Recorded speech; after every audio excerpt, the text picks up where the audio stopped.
Okay, hello everybody. Welcome. This is the live coverage tonight for the FMARC. Oh boy.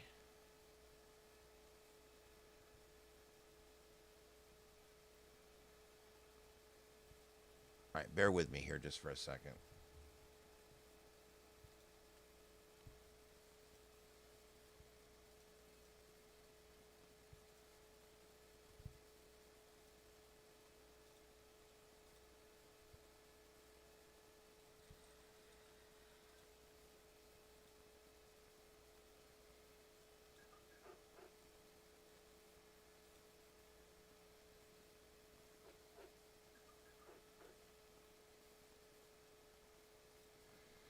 There we go. Sorry about that. A little bit of a false start there, but okay, we're going to be on in about 2 or 3 minutes here. Tonight we've got three nets coming on tonight, three different nets. They're all run back to back on the Southwest Florida connected repeater system here. This is the Fort Myers Amateur Radio Club's Club Net, Traders Net, and Newbie Net. They all take place one right after the other tonight. They're going to be on the connected repeater system. You can connect on the 147, 345 in Lehigh, the 147, 225 in Cape Coral, the 224, 520 in downtown Fort Myers, a great repeater there, and the 147.285 in Bonita Springs. All those have a PL tone of 136.5 with the standard offset. Echolink, you can join on Echolink at KR4PI-R. That's Kilo Romeo 4, Papa India dash Romeo. And Whiskey 2 PAX, Whiskey 2 Papa Alpha X-Ray dash R Romeo, and that's both for Echolink and Allstar, 443.300 and 443.800 on Allstar. You can join on any of those methods. All ham radios operators that are licensed out there are welcome to join the net on the radio, and we hope to get you there. I'm also pulling up the chat room, and I will be monitoring the chat room through the evening. If anybody has any questions, I probably will participate. I may check in a little bit on the one net, and then I will definitely be participating in the Newbie net later on.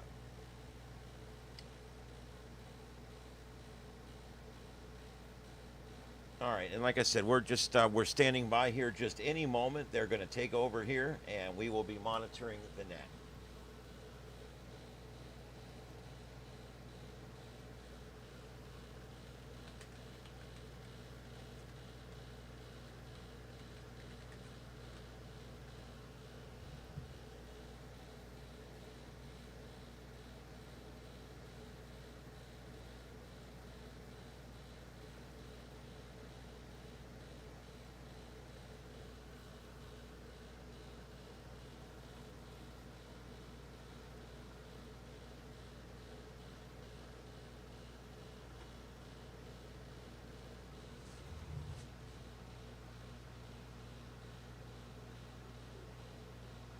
p.m. Is there anybody that needs to use the link repeater system before the meeting on the air? Come now and one in queue you.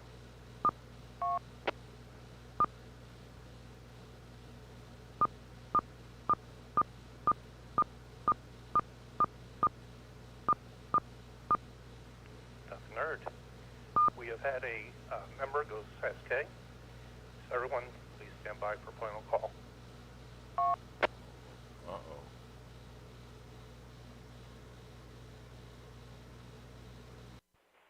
Attention all stations, please stand by for final call for SK member KK4 KLX Cynthia Prentice.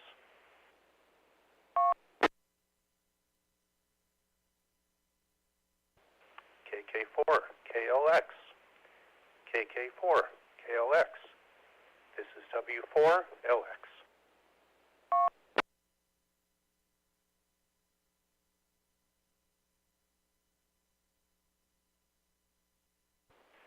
Nothing heard. KK4 KLX KK4 KLX. This is W4LX.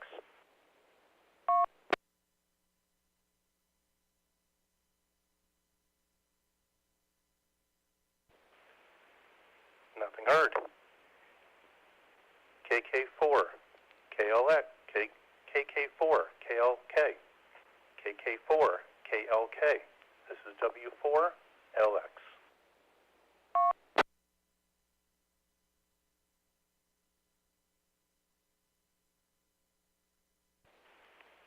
Nothing heard.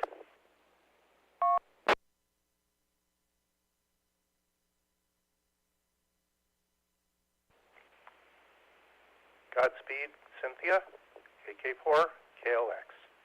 W4, LX, clear.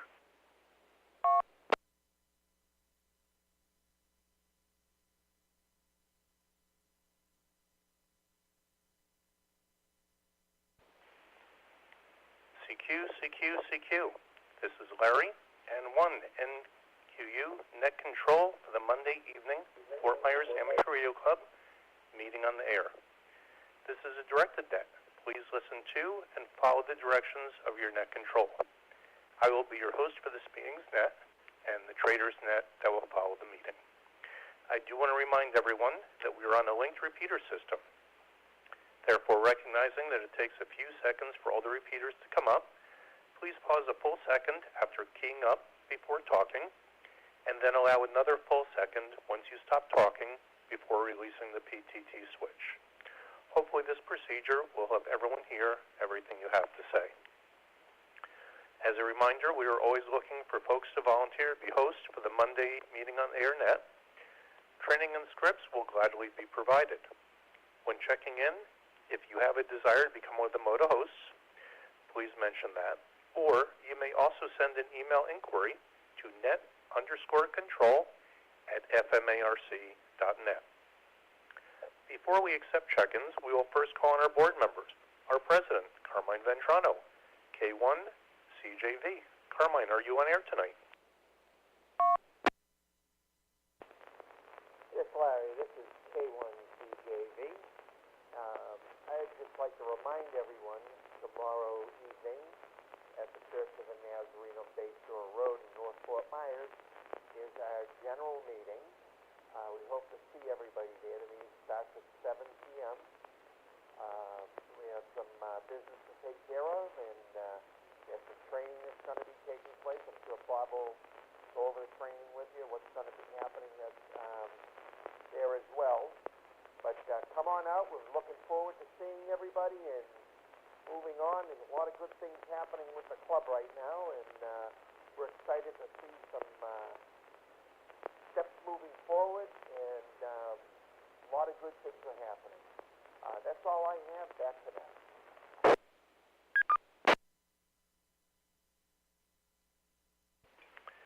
Thank you, Carmine. Our Vice President, Bill White, KK4AGX. Bill, are you on air tonight? This is KK4AGX. Good evening, all. I really have nothing tonight. Carmine said it. Just to remind everyone that tomorrow night is our meeting, general monthly meeting. Come one, come all. This is KK4AGX.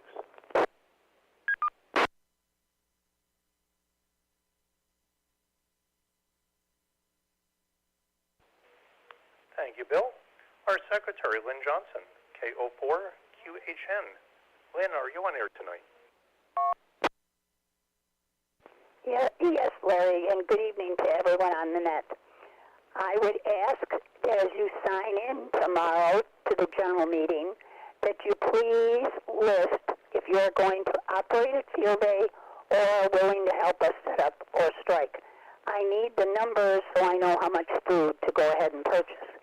And don't forget our field day network testing, June 14th, 10:30 in the morning at the swap shop.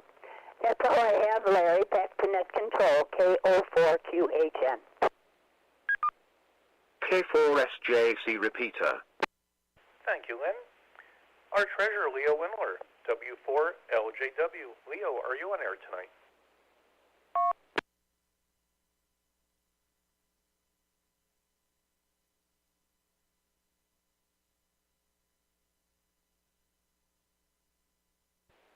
W4LJW. Leo, are you on air tonight?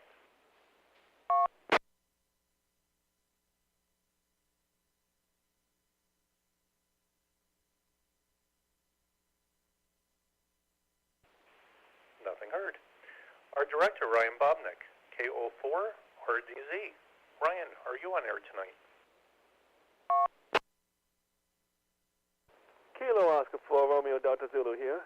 I have no report to give, as I will simply be seeing everyone tomorrow at the general meeting. See you all there. Back to you, Control. Welcome to the Fort Myers Amateur Radio Club linked repeater. Thank you, Ryan. Bob Lewis, our Vice President M8GU. Bob, are you on air tonight?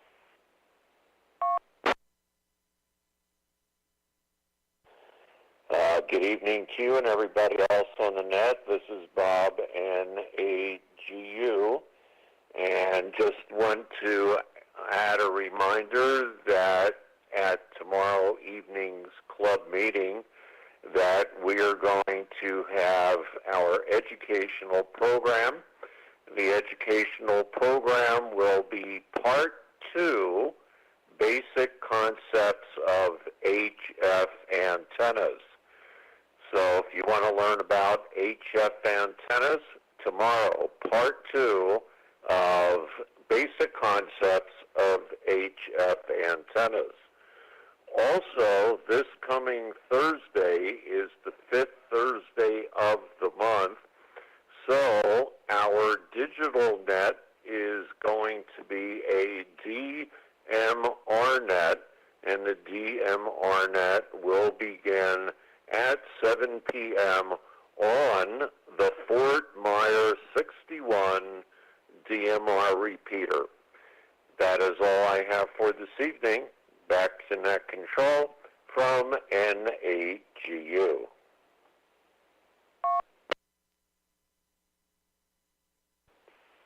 Thank you, Bob.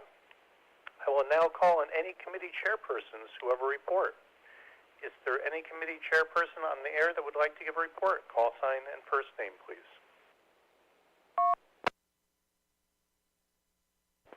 November 6th, Juliet, Delta Hotel, John.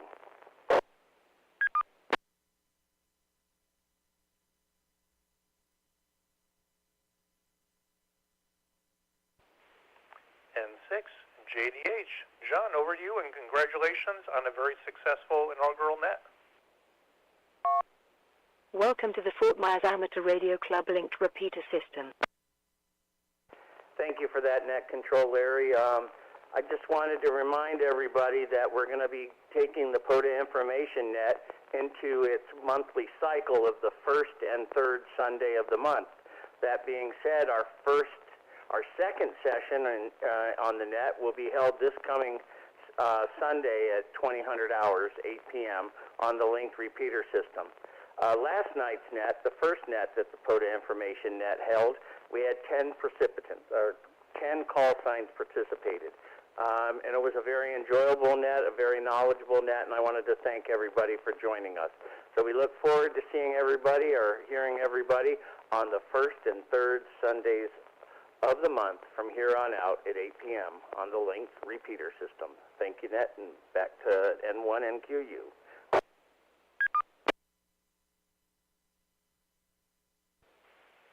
Thank you, John. And do we have any additional committee chairpersons that would like to give a report? Come now.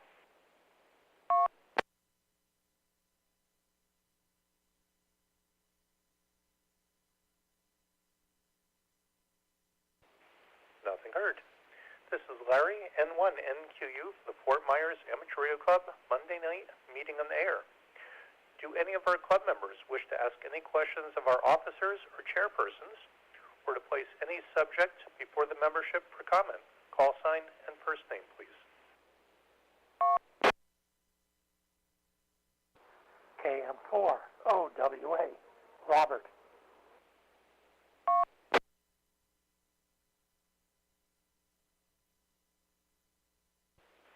KM4 OWA. Robert, over to you for questions. Thank you, Net Control. Request permission to go direct with NAGU, Bob.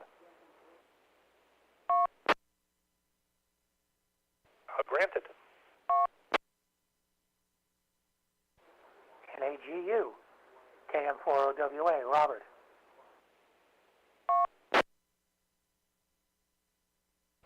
FMARC standing by. Thanks, Bob.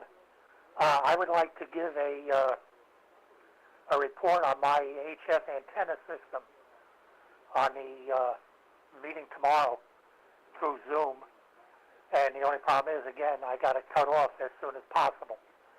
So if it's possible to get me in the first thing, that'd be appreciated. And I think people will be interested. KM4OWA, back to NAGU.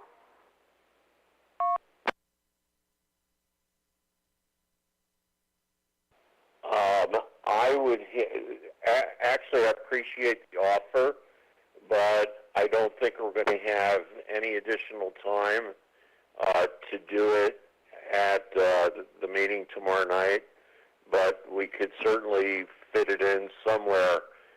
This is part 2 of a prepared program, and I don't think we're going to have enough time. Go ahead.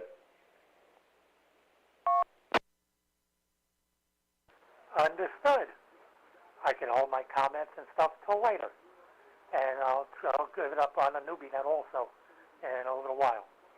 Thank you. KM4OWA, back to net.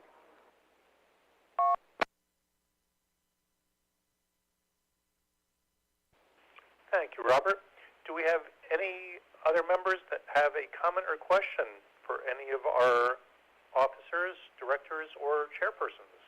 Call sign and first name, please.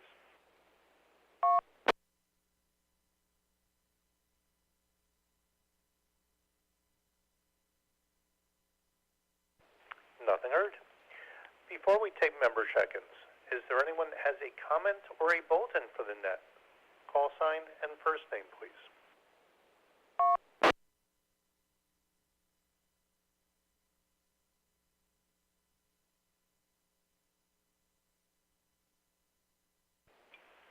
Nothing heard. Although I do want to take this opportunity to remind everyone that the Newbie net will take place about 5 minutes after the conclusion of the Traders net. And primarily for new hams, get some no-pressure mic time and to gain some additional knowledge, and for more seasoned folks to impart some knowledge and maybe learn something about a topic they're not familiar with. So hopefully we'll see everybody there. And with that, I do want to acknowledge we do have NetLogger check-ins. So I do want to acknowledge that on NetLogger, I do have checked in K4RAB, W4EJW, K04VYT, K4 SJC, KR4 PI, and K9 PA. So I have you folks in on NetLogger, and so you are all set. And with that, let me break for the repeater.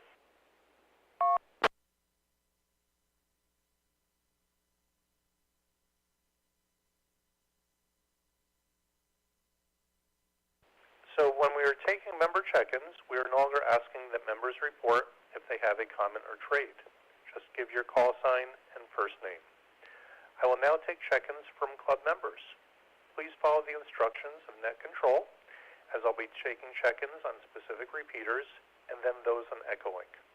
I will then take check-ins from non-members and late check-ins. When checking in, please wait until the repeater that you're on has been called. Then please check in with your call sign and name at writing speed. And probably half of what you think is writing speed. With that, I will now take check-ins of club members who are using the Cape Coral repeater, 147225, memory channel 9. Come back with your call sign and first name, please. K4SJC repeater. Kilo Oscar 4, Romeo Tango Mike Scott in Cape Coral. Kilo Echo.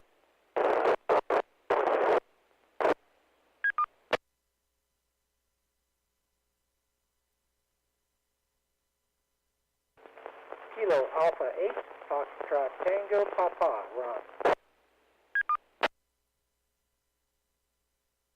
Kilo Oscar 4, Quebec X-Ray Charlie, David.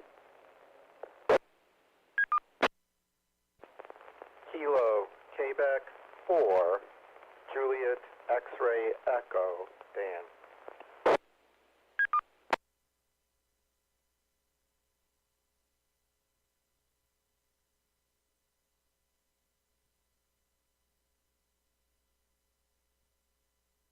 Okay, we'll hold up there for just a moment.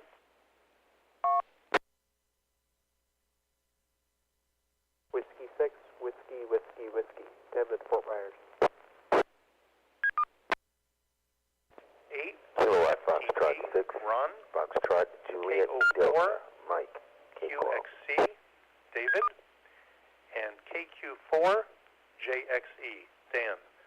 There was another station in there that tried to come in, and I was not able to copy anything. So if you're out there and you want to give it another try, come on in now. KF6FJD, Mike, Cape Coral.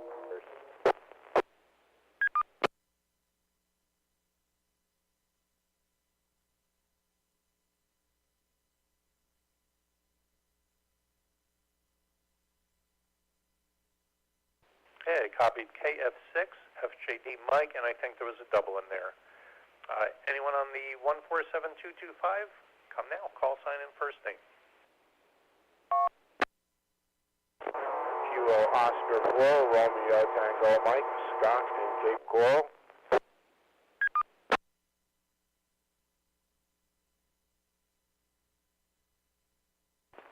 Kilo Quebec 4, Romeo Charlie Foxtrot, Dave in Cape Coral.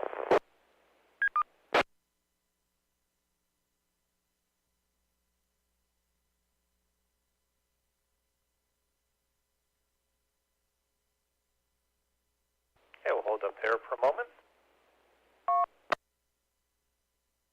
This is Whiskey 6, Whiskey, Whiskey, Whiskey. 10 at Fort Myers.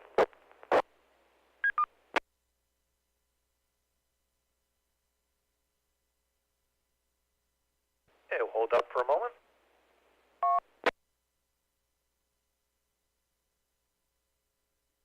Okay, K4 RTM, Scott, I got you in there. I also copied KQ4 RCF, Dave, and W6 WWW, Tim. Do we have any additional check-ins on the Cape Coral repeater 147225? Come now, call sign and first name.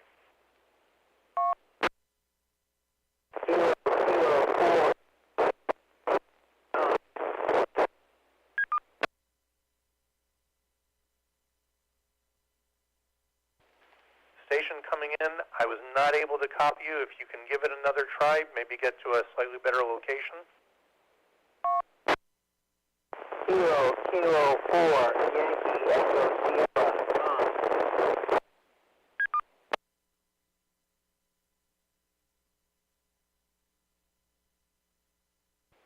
KK4 YES, Tom, I got you that time. A little tough, but I got you. Do we have any additional check-ins on 147225 Cape Coral? Come now, call sign and first name, please.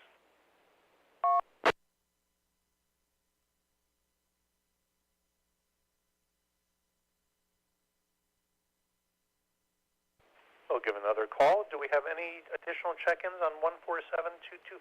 Come now.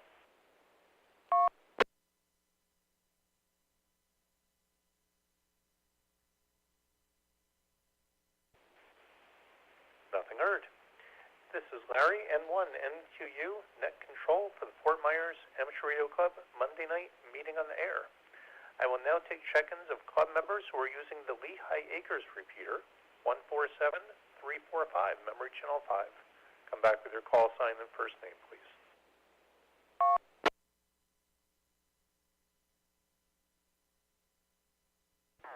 This is a WF4LS, Whiskey Foxtrot 4, Lima Sierra, Barry. KK4RXY, Woody, Lehigh Acres. This is Whiskey Golf 4 Kilo, Dave, Lehigh Acres.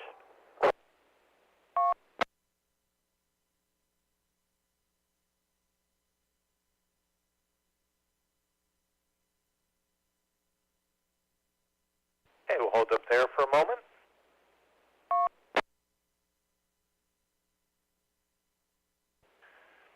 Copy WF4LS, Larry, KK4RXY, Woody, and WG4K, Dave. Do we have any additional check-ins on 147345, Lehigh Acres? Call sign and first name, please.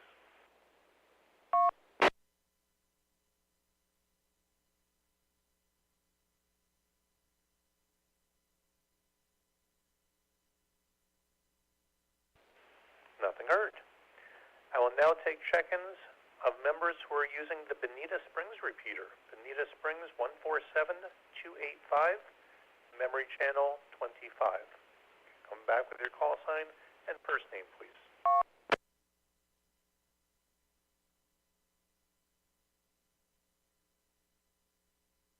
Whiskey 4, Echo Papa Sierra, W4 EPS Eric.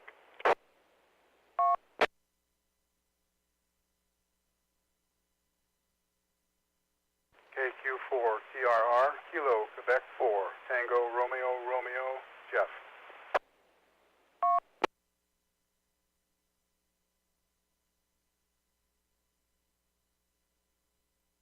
Okay, copied. W4 EPS Eric and KQ4 TRR Jeff. Do we have any additional check-ins on 147285? Come now, call sign and first name.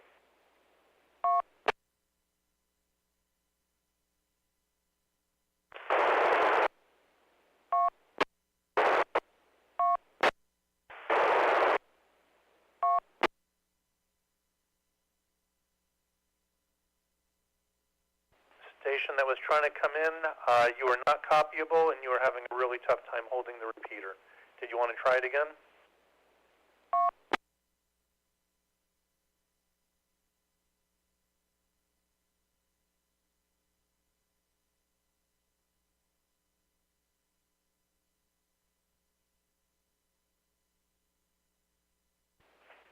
Nothing heard.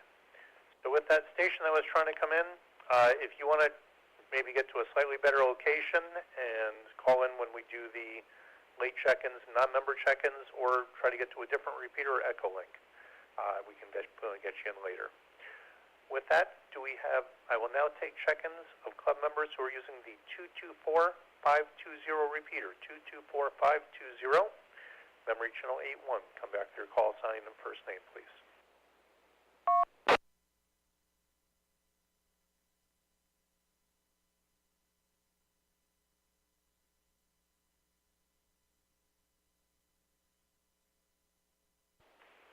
Nothing heard.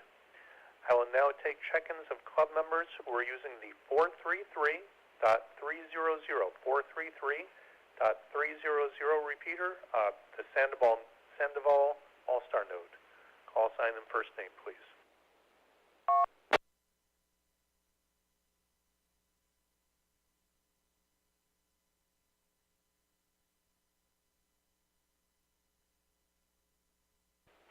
Nothing heard. I will now take call signs and check-ins of club members who are using Echolink. Club members using Echolink, come back with your call sign and first name, please. K4SJC repeater. Kilo Romeo 4 Delta Delta Foxtrot KR4 DDF Steve, St. Carlos Park.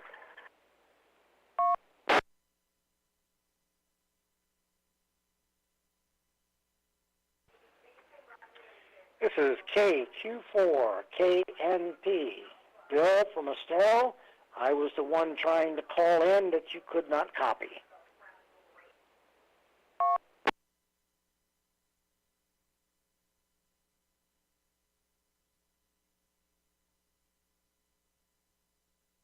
Okay, we'll hold up there for just a moment.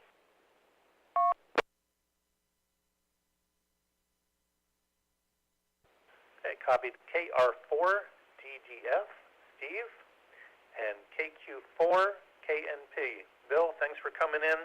And no, before I couldn't even get a partial call sign, so thanks for coming in, though. Do we have any additional check-ins on Echolink? Call sign and first name, please.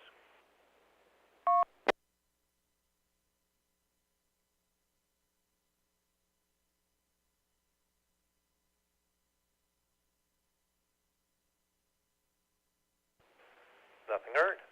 I will now take check-ins of non-members and late check-ins. Non-member check-ins, late check-ins on any repeater or Echolink. Call sign and first name, please.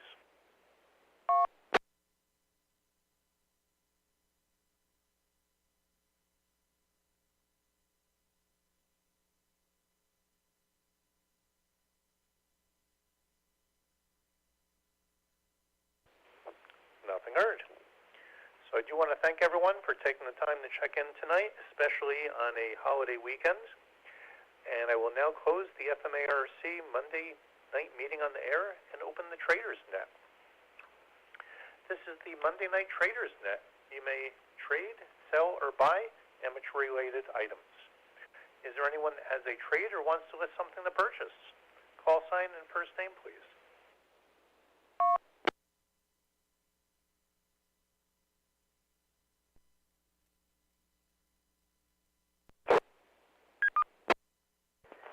N6, JDH, John and Matt Lachey. K1, EKD, Carmine.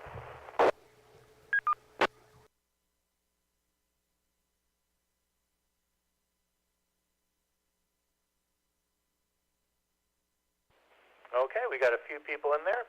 This is Larry N1NQU for the Fort Myers Amateur Radio Club Monday Night Traders Net. And first on the list, KO4 EFS. Ian, what do you have for us tonight?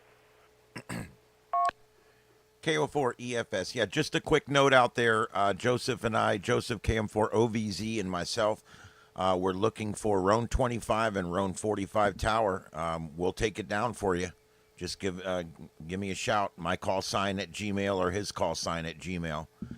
And that's all I have. I just wanted to throw that out there. We're looking to collect tower. We're putting up several tower sites. So if anybody's got anything, we'll be glad to take it out of your way for you. We might be able to scrape up a few bucks also. So just let me know. Appreciate it. KO4 EFS.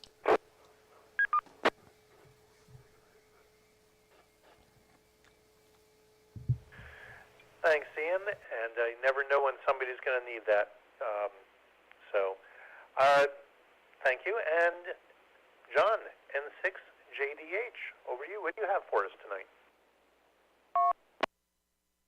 Thank you, Net Control. I have a brand new, only out of the box about a week, an FTM 510 RASP Yaesu radio. It is programmed with all the Lee Aries frequencies, and I'm just not going to use it. And I got it for a good price and would like to pass that price on to somebody else that might need it before I put it up on QRZEB. The price is $525 in the box with a copy of my receipt, and of course I'm going to be in the club if you have any problems, but it is brand new. Never been mounted. It just sits here on the desk. And I can be reached at 239-300-5343. 239-300-5343. Thank you, Net Control.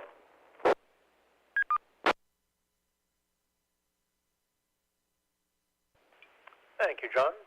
Is there anyone that has any questions for John on the FTM 510? Come now, call sign first name.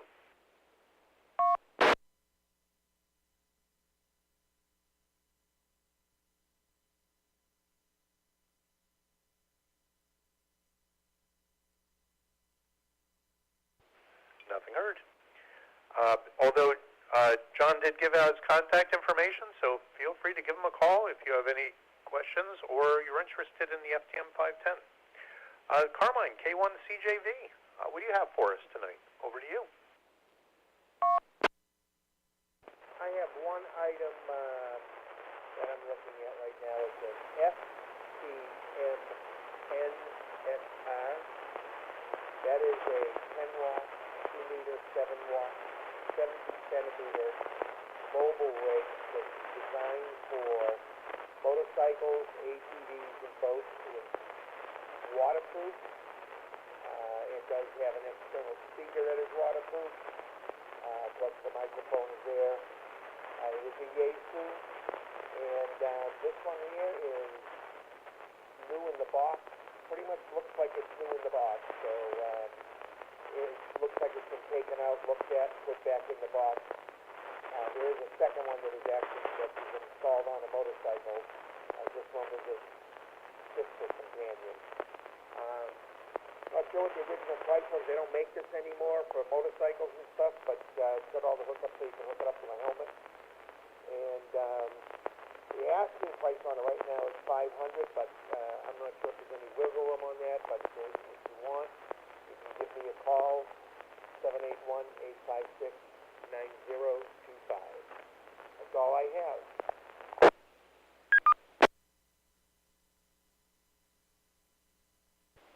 Thank you, Carmine. Is there anyone that has any questions for Carmine? Come now, call sign and first name.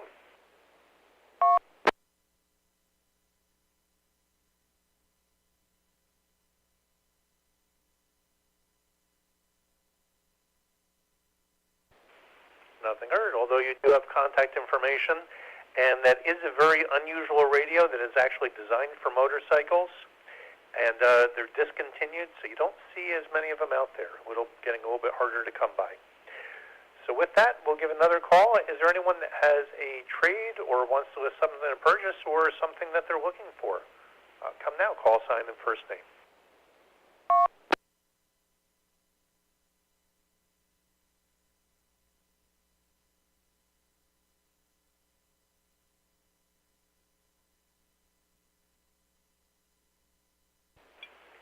Nothing heard.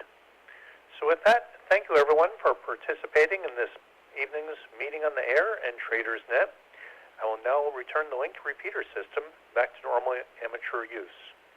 This has been Larry, N1NQU, saying 7-3. Have a great week, and look forward to everyone checking again next Monday evening. And in the meantime, don't forget, we'll have the Newbie Net starting in just about 5 minutes. This is N1NQU. I'll be clear. Well, there you go. We got about a 5-minute break here before the Newbie Net starts. The Newbie Net is a great net because they will ask a lot of questions about antennas and different things like that that they might have some really good information that you're looking for. And that's coming up here in about 5 minutes. I'm going to just keep this open. We're going to keep transmitting here. Just so you guys know, on the screen, that's a live shot of the Sanibel Causeway there. Also, that's a live MMSS TV image coming in on 14.230 upper sideband using a program called MMSS TV, and that is amateurs sending pictures to amateurs. Lower left corner, that is the current live FT8 screen, and you can see on 20 meters. It is wide open right now. We're getting signals from all over the world right now on there. It is absolutely amazing. We're decoding 30, 40 signals each pass. Absolutely crazy. And we got the solar information there in the middle. And I'm making sure that's completely updated here for you.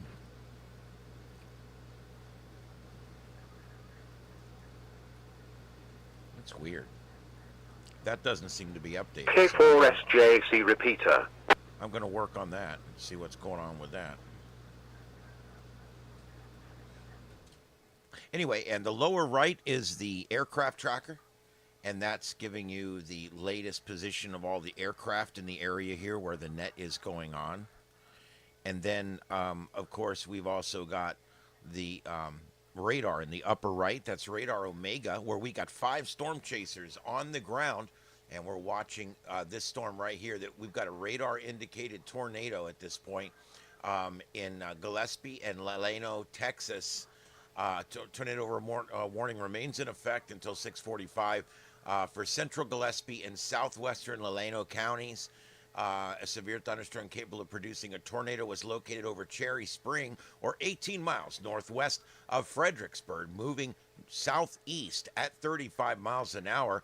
Golf ball size hail and a rotation indicated by radar. And so we've got, right now you can see we've got a number of storm chasers out ahead of this thing as it goes by, and they're watching it. And you can see that on the 5 screens all around the radar there. If, like last night when the nets were going on, if they see something then I will zoom in so you guys will be able to see it like that. And I will try my best to stay on top of that. We're looking at a lowering right here on this shot here, the lower left. We're watching a lowering there, and they're watching it go by. There's a number of storm chasers out there on the side of the road. But we will keep all this up, and I will keep it over on the side so that as the net progresses tonight, you'll be able to watch all of this information as it goes down. And yeah, that is the latest solar information. I don't know why it didn't seem like it was updating, but it did. It updated. Okay, and so everything on your screen is current, and we are currently monitoring the 147.225 repeater out of Cape Coral, and that's linked currently to all of the other systems as well. And tonight is the Fort Myers Amateur Radio Club's Club Net, Traders Net, and Newbie Net. The Club Net and the Traders Net are over. We're now going to, the Newbie Net will be coming up here in just a minute, and we're gonna be carrying that live through till its conclusion.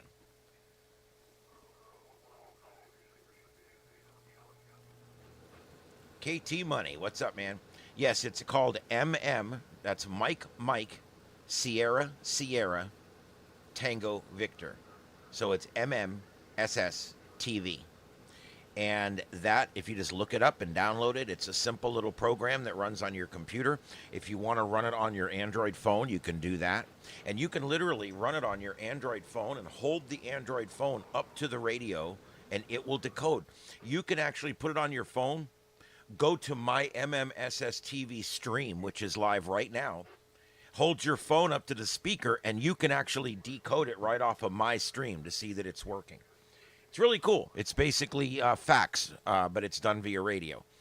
It's the same technology that we use for years to send facsimiles or faxes. And so, yeah, it's pretty cool. But, yeah, that's MMSS TV. And if you have a receiver, you can go to the different frequencies. You just look up online what are the SSTV frequencies, and it will tell you. It's 14.230 upper sideband if you are on 20 meters. And then you can see the little picture there. Do you see that little picture kind of in the middle there, right above the solar data that says 2W8X? That is actually the latest image that I just received on my other channel. I actually have that channel feed that over to this channel so we can actually see the latest decode that's coming in over on the other channel. So that's pretty cool. And you can watch those coming in live over there, and you could listen to them, which means you can literally hold your phone up to your computer and you can decode the images. It's pretty cool. All right, and we are listening to the radio, and we are squelched out. Is there anybody that needs to use the linked repeater system before the beginning of the Newbie Net? Come now. Very good. This is the FMARC Newbie Net, and I'm gonna Welcome turn to the you Fort back Myers over to Amateur that. Radio Club linked repeater system. Thanks for joining us tonight, everybody. Like I said, this will go on for another hour or so. It's going to be a lot of really good information in here from different hams on ham radio. CQ. This is Larry, N1, NQU, with the Fort Myers Amateur Radio Club Newbie Net. This net is primarily from newbies to give them some no-pressure mic time to answer any questions they may have regarding ham radio.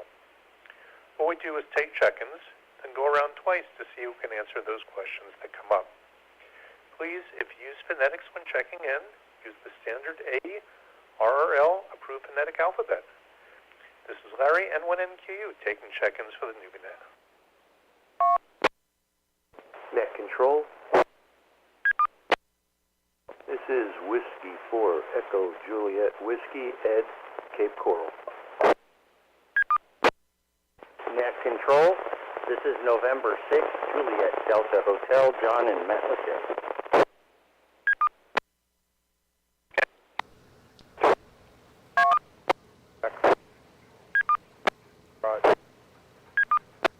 Cape Coral.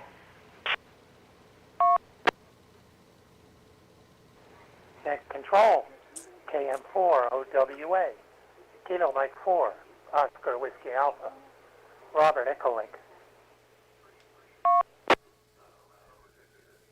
Net control.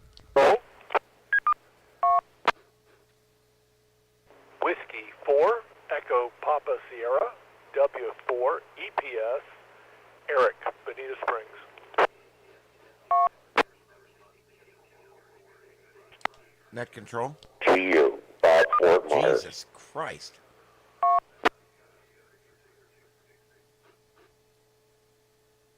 Kilo, Romeo, Alpha, Bravo, Rick, Fort Myers. Net control. Check in KO4EFS, Kilo Oscar 4, Echo Foxtrot Sierra, Ian, North Fort Myers.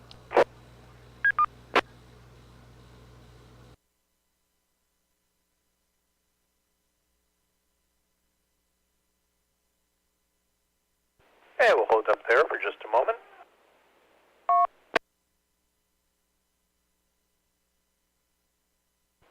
I will say, I believe there was a double in there, and I was not able to get anybody in the double. So if you don't hear your name called, you were in there, and just come back in, and I'll get you in the log. I did pick up W4, EJW, Ed, N6, JDH, John, KM4, OWA, Robert, W4, EPS, Eric, N8, GU, Bob, K4, RAB, Rick, and KO4, EFS, Ian. Do we have any additional check-ins? Come now. Kilo. K1 CJB, Carmine. Charlie Foxtrot, Dave K4.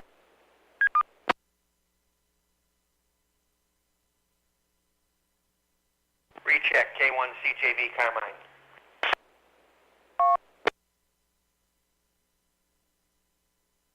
Net control KQ4 TRR, Kilo, Quebec 4, Tango, Romeo, Romeo, Jeff.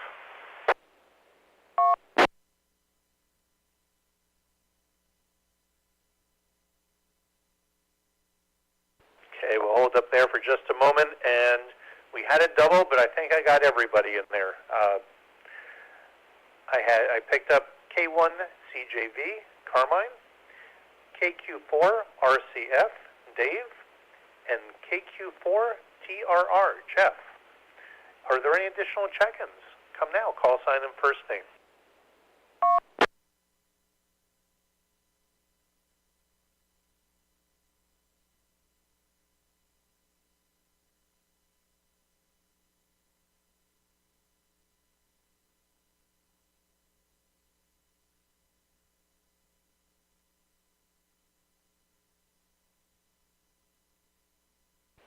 Okay, with that, do we have any additional check-ins? Come now.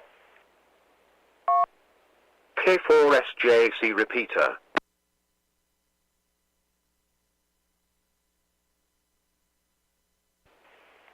Nothing heard. As always, I do have a topic for the night, and with that, I do also want to remind folks a couple things. I will give calls out for check-ins at the end of each round, but if somebody wants to come in, throw your call sign in there, and I will get you in the log, and we'll get you in the rotation here. Also, I do want to remind everyone, the Newbie Net is kind of a training net. So if there's folks that want to give net control a try, just let me know. We can either do a predetermined topic or one of your own choosing.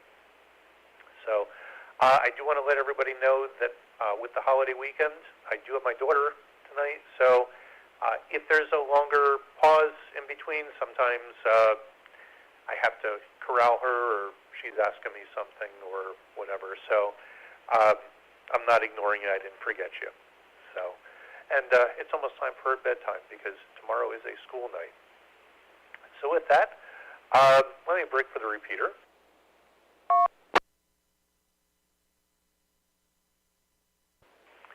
So topic of the night is hotspots. And I'm not sure if we've done this topic before. They've come up, but I don't know that we've done it specifically as far as hotspots or how people get into the digital nets when they aren't able to go through, an RF repeater. So if anybody has any questions, what folks use, and also what modes they use, which of the digital, platforms that they will typically frequent. So as always, the Newbie Net is a net for learning and questions. So if somebody does have a question, As long as it is ham radio related in some way, feel free to ask it. The topic of the night is just a general discussion topic. Any radio topic or question is always welcome and encouraged. If we can answer it, quick, we will. If it's going to be a little bit more involved, then, that could be next week's topic. So, and that's happened, and that's why we're here. So before we go to the top, we'll give another call. Do we have any additional check-ins for the Newbie Net? Come now, call sign and first name.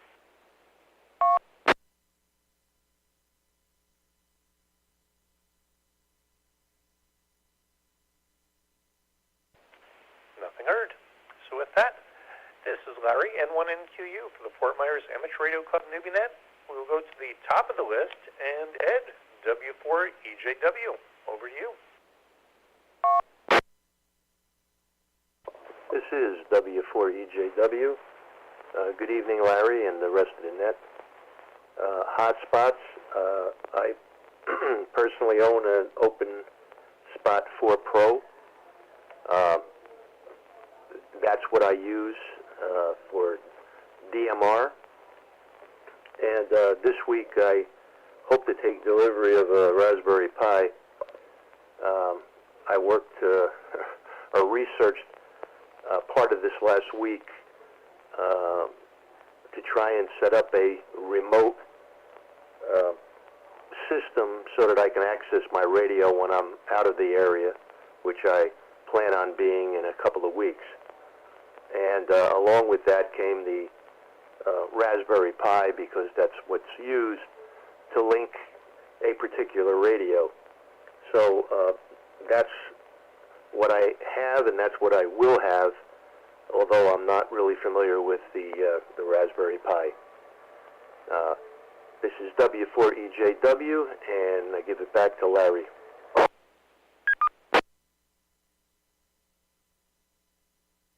Okay, thank you, Ed. And if you guys can hold on for just a moment here.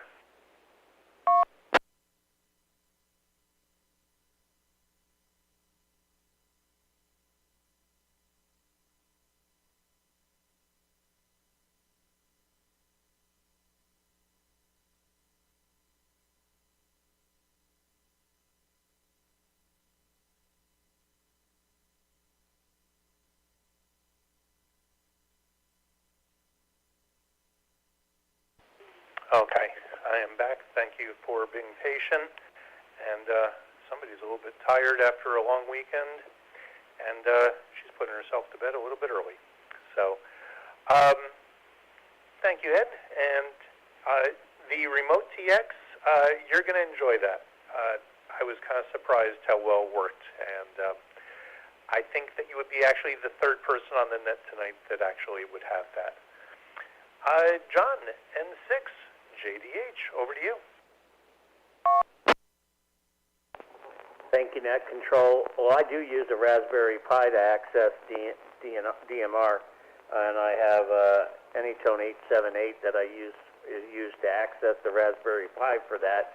But I'm really not on it that much. HF really has pulled me away from DMR, and I once in a while I'll listen to it, but it's just not really something I'm very knowledgeable about. Back to Net.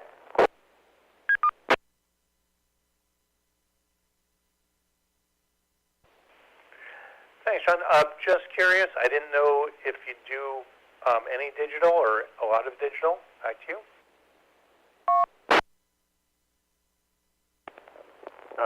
D-Star is really the only thing I really do. I don't do a lot of digital. I do visit, the Kansas City wide group every once in a while, but that's about it. I don't do much else on DMR. It's just, I like it, but I just really don't have the time to listen to it. That's about it. Back to Net.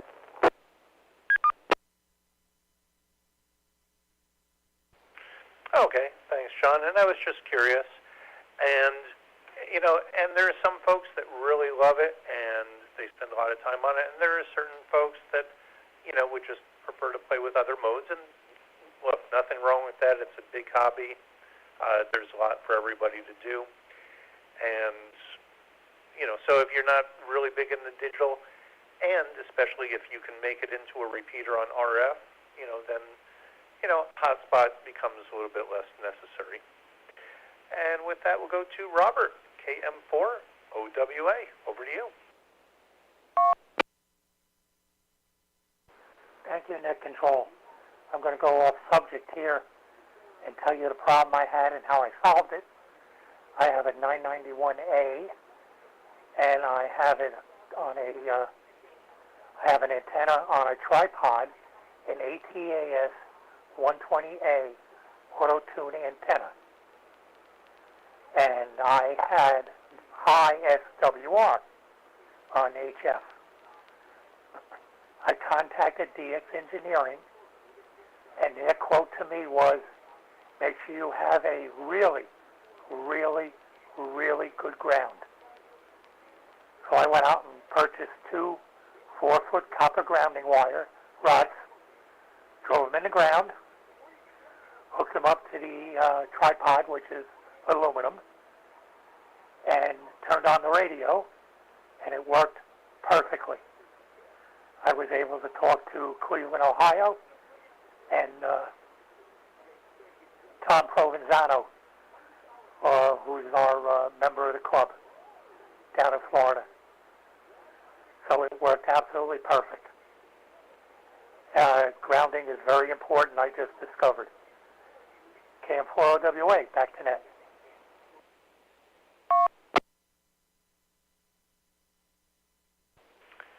Thanks, Robert. And I think I had mentioned that a couple weeks ago I also picked up one of the ASU ATOS 120As, and my experience is it tuned and worked very well using the mount to my truck. I put just a draw mount clamp on the roof ladder of the RV, and it worked really well. And when I tried it on a tripod, I could not get an SWR. I couldn't get a match. The best, it was coming in like 2 to 2.5 to 3 to 1 or worse, and it wouldn't match. And had a couple radials. I put a couple more radials on there. So with a total of 4 radials, it still would not get a match. And I remembered that yes, they say that antenna system does need a very solid ground system, and I learned that. K4SJC repeater. If they are setting up an ATOS 120 and they're using, wire ground radials, they're generally using 10 to 12 of them. So it does require a lot. Or I've also seen people get very good results with one of the magic carpets. Back to you. Very good. Like I said, I have a temporary mount system because I can't put anything on the house, because we do plan on selling it at some point. And the tripod is aluminum, so once I drove the ground rods in, everything worked perfectly. I do have 6 radials out on the antenna, which was also recommended by DX Engineering. And like I said, I was able to talk to Tom Provenzano, I was shocked that it worked that well. KM4OWA, again, back to net.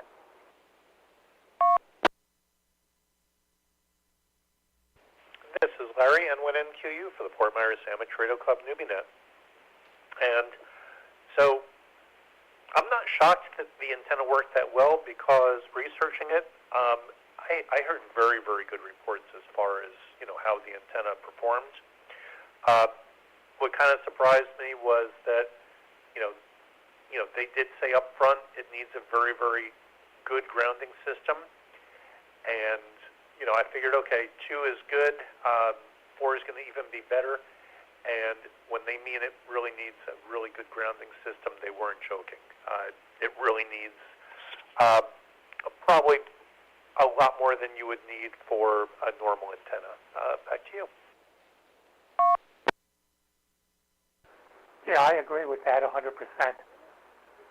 But I like the idea that it is an auto-tune antenna and does multiple frequencies, which is really nice for me, considering I have a hard time adjusting my other antenna, going out in 95-degree heat and 90% humidity, and trying to get it adjusted right.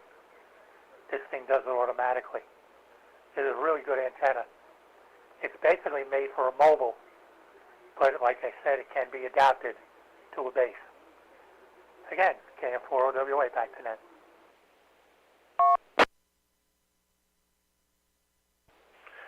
Thanks, Robert. And I would use it, to operate mobile stationary. I don't know that I put it on the top of my truck, actually driving around just because it's probably a little bit too tall. And I'd be afraid I'd hit something and break it. And, keep us posted. And as I said, it was a great idea, and they do work very well. And with that, we'll go to Eric, W4 EPS. Over to you.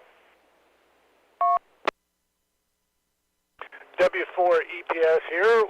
Good evening, all. And I have zero experience with the hotspot thing other than I jumped off the bridge and bought one, and it sits in a drawer. And one of these days I might break it out and work it. But it's one of those, I took it out of the box or didn't. Projects I'll get to.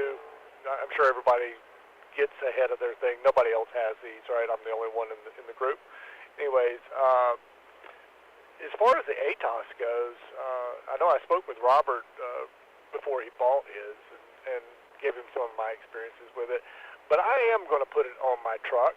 But first I'm going to buy one of those heavy-duty, kind of crazy, overpowered 90-degree lifters. I don't know what the fire they're called. I think Tar Heel makes them or somebody like that. And that way I can lay it down and turn it up, and I'm going to connect it in with the power, so it's got a little remote key to it. So, when you turn it on, it actuates it in order to stand up, and when you turn it off, it'll release it and reverse that. But that's about it. Should be a little sexy once she's on the truck, and my wife just calls it a rolling antenna farm at this point, but she likes picking on me. Anyhow, I wish y'all well. Just in case, I'm going to call this my 73 round. I've got family in town, but I want to get the heck out of the house. I thank y'all for this. And W4 EPS, back to Matt.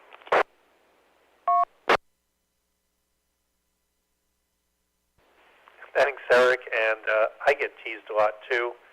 So I get it. And I try to keep the antennas kind of at a minimum, but occasionally they get away from me. And the same with equipment. So what I will do is I will call for you on the second go-around, and if you don't answer, I'll just assume that you had to go back and hang out with the company. So, but thanks for coming in, and I know it's a holiday weekend, so I understand that, which I kind of expected a little bit of a lighter turnout in general. So thanks again, and with that we'll go to NAGU. Bob, over to you. Good evening.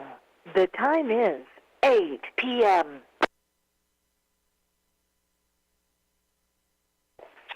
Okay, I had to go find where I had my Echolink on my phone. Well, I'm back, NAGU here. With respect to hotspots, in my old days, I used to own 2 Pi-Star hotspots that I built. One was dedicated for D-Star, and one was dedicated for DMR. And when the OpenSpot 4 Pro came out with the ability to transcode, I decided to sell both of my Pi-Star hotspots.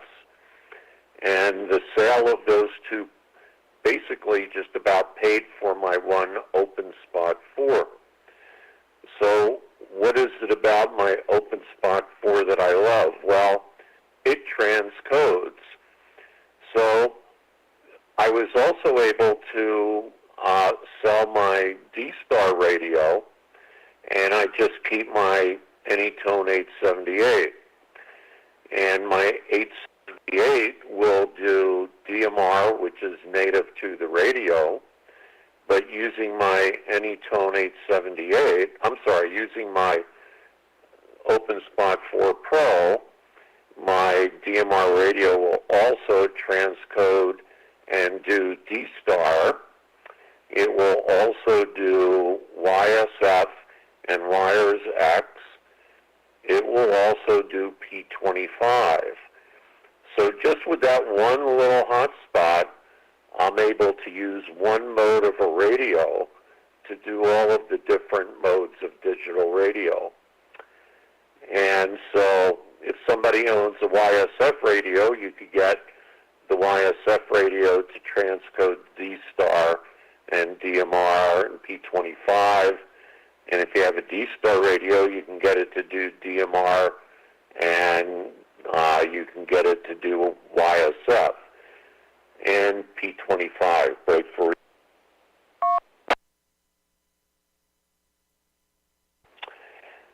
So I really find that one hotspot to be very, very versatile in as much as now I only have to have one radio instead of having a separate radio for all the other modes.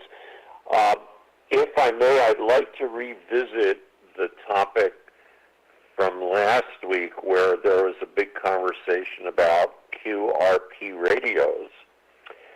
And with interest, on my Elecraft KH1 Facebook page that I follow, this was pretty interesting. Somebody wrote, called CQ POTA for over 45 minutes at a park using my KH1. Got 2 contacts in 45 minutes. I went back to my car and used my 891 with a 17-foot whip, and within 8 minutes I made 8 contacts. Break for reset. NHGU here. Interestingly, there obviously were a bunch of replies and comments, but one of the comments that someone wrote was really very interesting. It said, it's all about physics. There's no magic in antenna design. I run a 4-foot loaded whip on 20 meters often, like on the KH1, and I made 10,000 contacts last year, but I run 25 watts. Since a 4-foot whip is a quarter of a quarter wave antenna, it's essentially 25% efficient. So my ERP of a 25-watt radio into that antenna is only about 6 watts. With your setup running 5 watts into a 4-foot loaded antenna, your ERP is only 1 watt. So that's an interesting insight that somebody wrote up about their real-life experience with a QRP radio trying to be a POTA activator.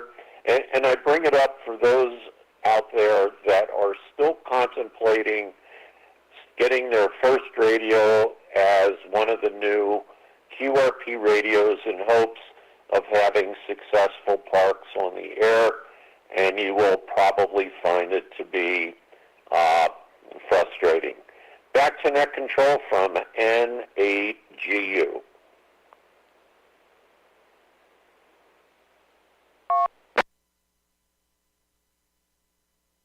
This is Larry, N1NQU for the Fort Myers Amateur Radio Club Newbie.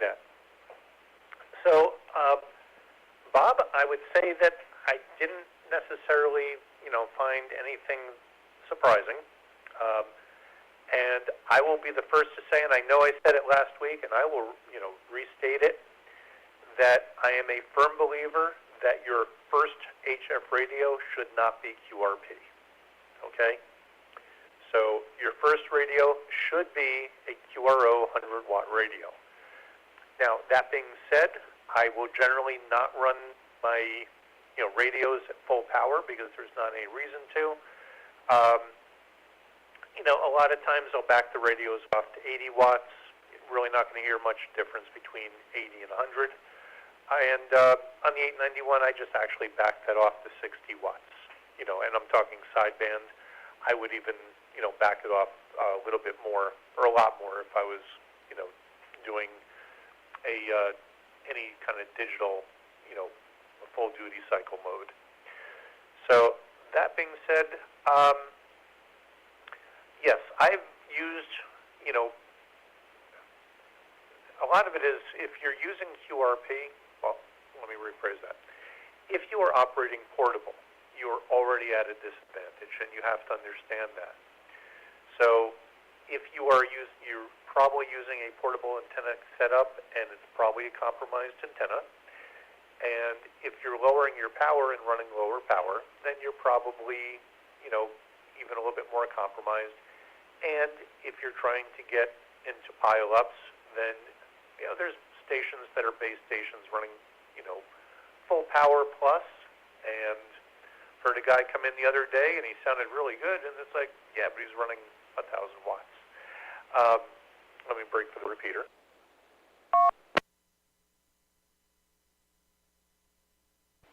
So you do have to keep that in mind.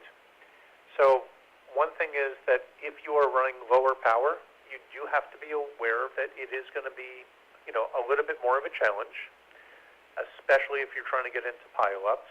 And, if the bands are open and they're working, you'd be surprised what you can do, but it can be a bit more challenging.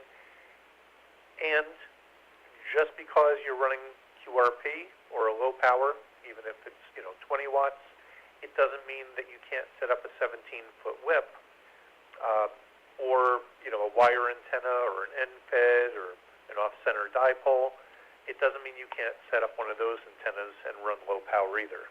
It doesn't necessarily have to be a compromised antenna.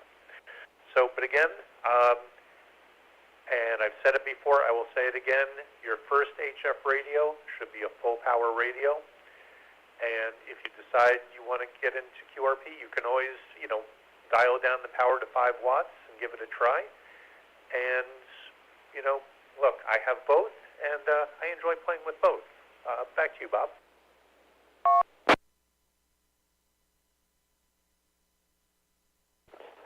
Yeah, Roger that. I don't have anything else to add. I just thought it was interesting that it was a timely article that appeared on my Elecraft KH1 Facebook page, that a person bought it and got quite frustrated with it and punted to his higher power radio. Back to net control from N8GU.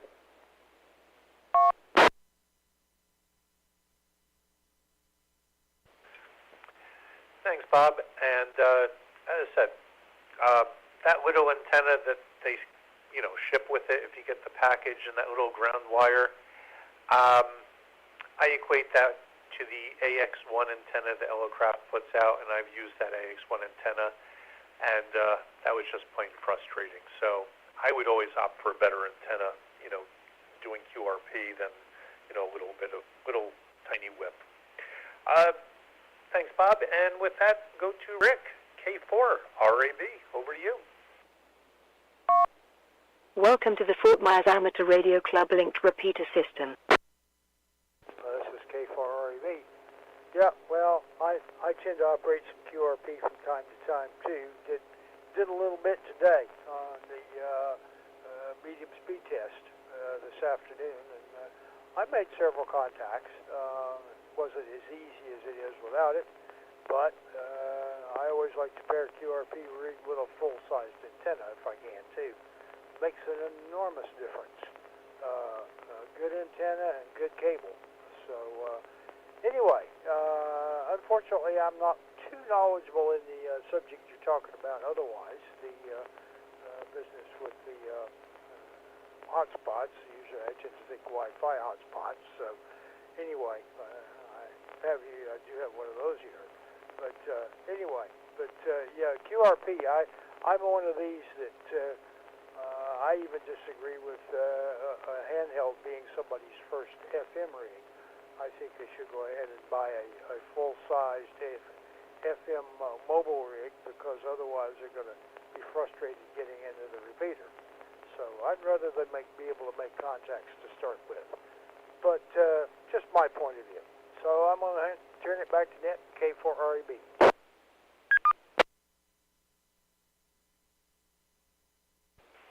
Thank you, Rick. And I'm smiling because I know that one of the net topics was first radios. And I think I mentioned that in that, it's a catch-22 because, we'll have new folks, they'll get their ticket, and they want to go out and get a radio, and I understand that. And typically what will happen is they'll get one of the Baofangs or something similar,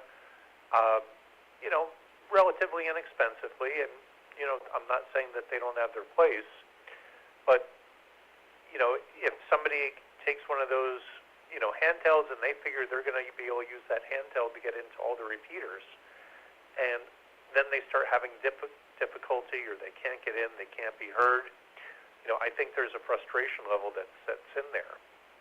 And I think, that same person, if they had a 25-watt or even a 5-watt mobile radio, with a 5/8 whip, magnet mounted on a, pie plate or something like that, or,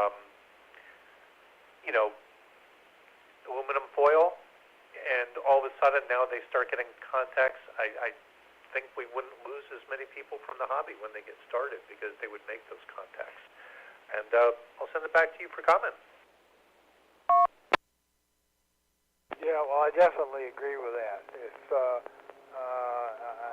I guess it's my fault for getting us into this subject, but I just definitely think that the first radio should be some kind of, I know it was in my case. My first radio was an FM mobile rig instead of a handheld. I was, of course, able to get into the repeaters and everything. These little Anytone 7, what is it?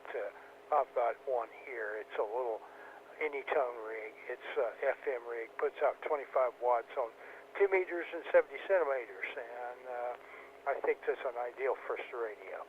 So it's not too powerful, but on the other hand, it'll get you into the repeater.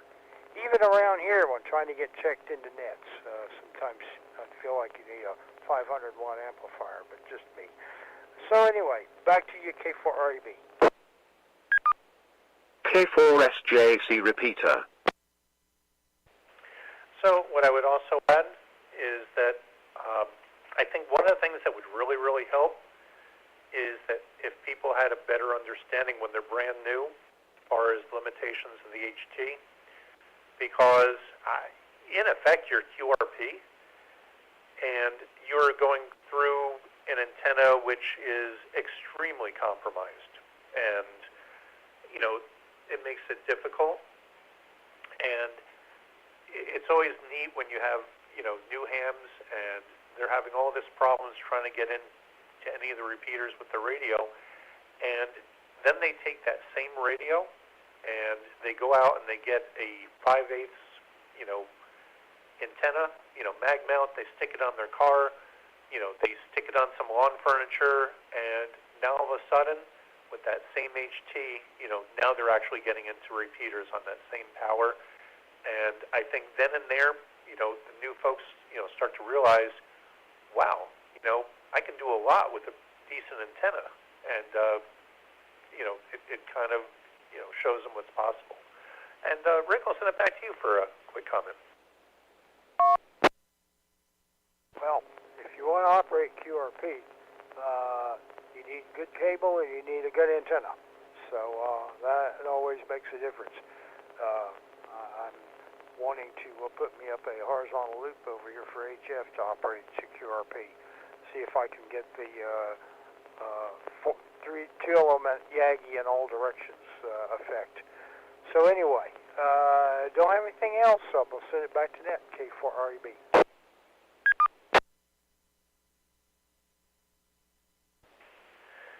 Thanks, Rick. This is Larry N1NQU for the Fort Myers Amateur Radio Club, Newbie. And I just want to throw it out there. It's always interesting doing digital modes on low power QRP with a decent antenna, and I've done that and had pretty darn good luck doing WinLink, even through stations in Texas and Mexico and everything else. So, but as I said, digital low power can be very interesting. With that, Ian, KO4 EFS, over to you. KO4 EFS. Oh, wow. Yeah, I'm enjoying this. I love to just sit around and talk ham radio. Let's see here. I have been keeping notes. Let's see. Hotspots. I had one. I did it for a while on DMR, and I didn't like it. I can't stand the sound of these digital voice modes. They're just crap. And I really just prefer analog voice. I like digital modes on digital stuff, but I'm really mostly just I really just mostly prefer to do analog voice and phone. So I got rid of the hotspot. I am running a hotspot right now for the Freedom Network here on UHF for my own personal use in the area right around here that's connected to the big repeater, and it's going to eventually be connected to all of them. Okay, let's see. We are broadcasting live on YouTube, and unlike most nights, I didn't have to work tonight because it was a holiday. And so I've been broadcasting live since the beginning. So all 3 nets are on there. You can go back. If you missed something, all the nets are on there. You can go back and hear what you sound like. And also on the screen now, I've added FT8 information and the latest MMSSTV picture that's come in. And solar information, propagation stuff. It's really cool. Anyway, finally, I agree with Rick. I believe that handing somebody a 5-watt Baofeng, although when I originally proposed that 5 years ago or whatever, just handing everybody a free radio, what I didn't take into consideration was the disgruntled factor. Break for time? I do. I think people get disgruntled. And what I did was I immediately wanted to get into the repeater down in Estero because that's where this net was being held back then. And so I drove to Home Depot and bought some plumbing parts and took apart an old tape measure. And next thing you know, I'm on the air down there. And now what I do with people is I tell them, here's your radio. You need to buy this cable and this antenna to go with it because just the radio is almost worthless to you. You want to go ahead and buy the 25-foot cable with the right ends on it and either buy or build a good antenna to get you started. And that whole thing's still under $100. So that's what I recommend to people. It's not just the first radio, but it's the first system that you need. And I guess that's about it for this round. It's good hearing everybody. KO4 EFS.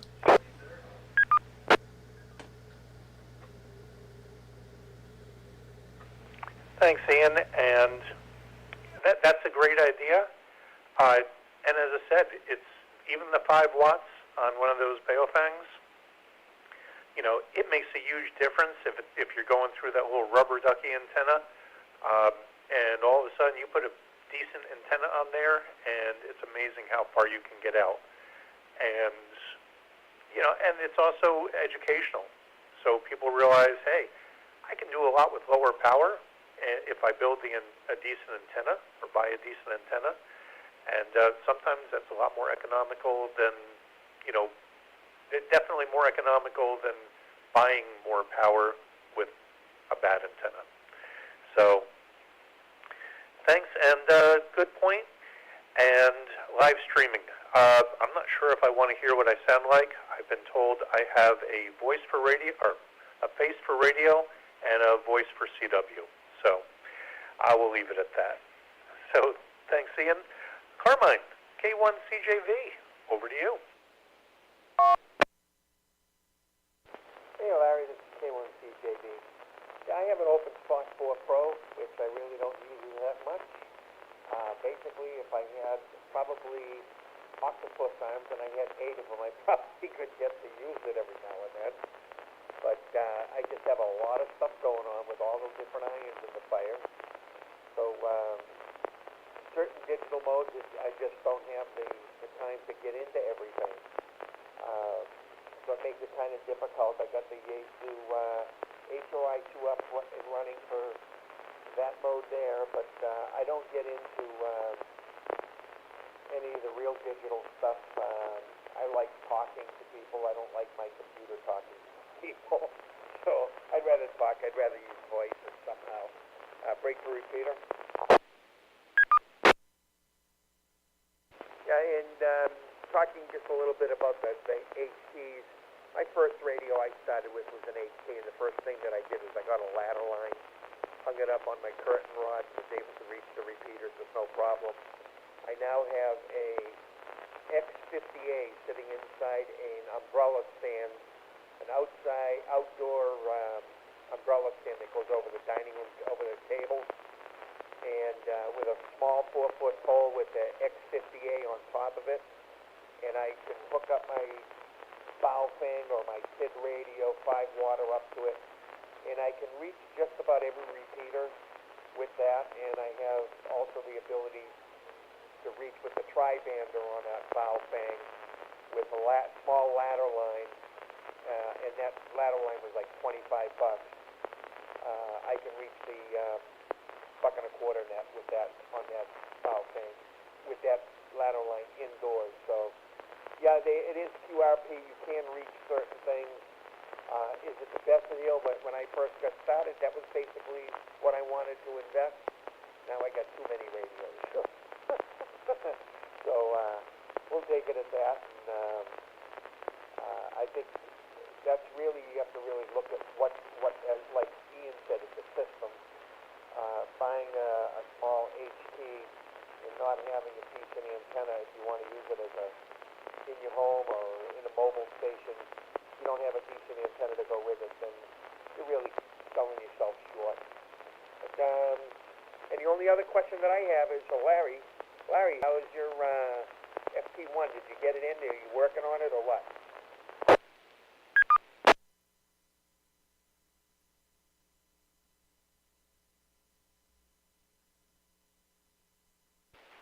I knew somebody was going to ask, and I did get to play with it. Yes, I got it in.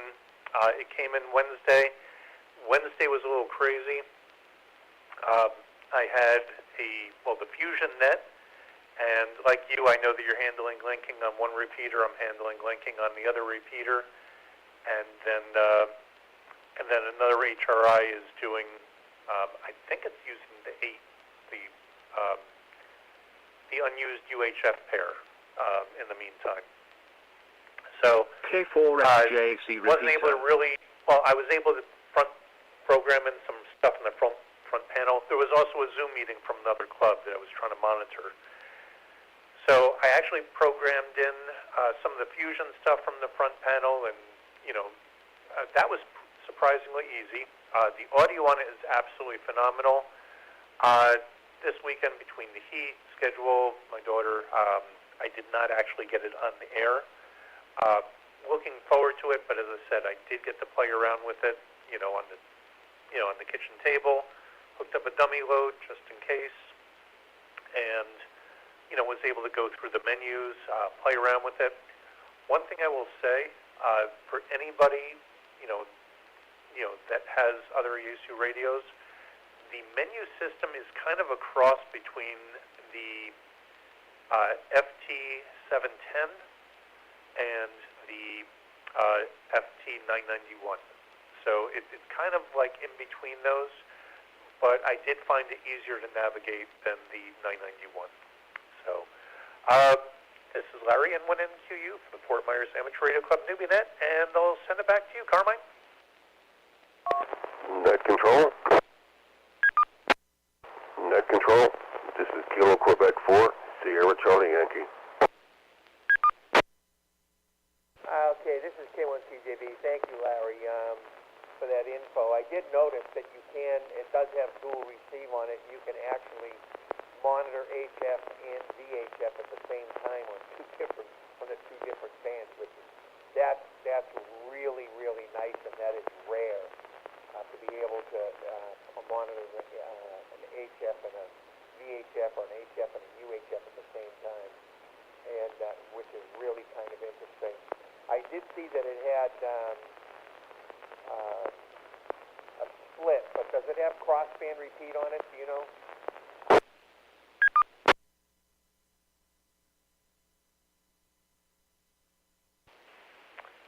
Okay, first I do want to acknowledge George, KQ4SCY. I do have you in the line up there, so we'll get you in there. It does not have crossband repeat, although I really didn't need crossband repeat. What I really did like is that it is the only radio that I've seen so far that you can have HF on one band and then you can have UHF or VHF on the other band. Now, you cannot have two HFs. You can have an HF and something else. You can do two UHF, two VHF, or one UHF, one VHF. You can do that, but you can't have more than one HF up at one time. And it is really neat because, yes, you can actually, have HF on one side, UHF or VHF on the other side, and that was one of the things I was, looking at is, okay, well, how do I switch back and forth? So, yeah, you can be playing HF and, monitoring the local repeater. Thank you, Carmine. Yeah, that's an absolute very big plus in my book to be able to monitor an HF and monitor the local repeater at the same time. That's a rare thing for that to happen like that. I think this is the only one that I've seen that can do it. Am I correct with that?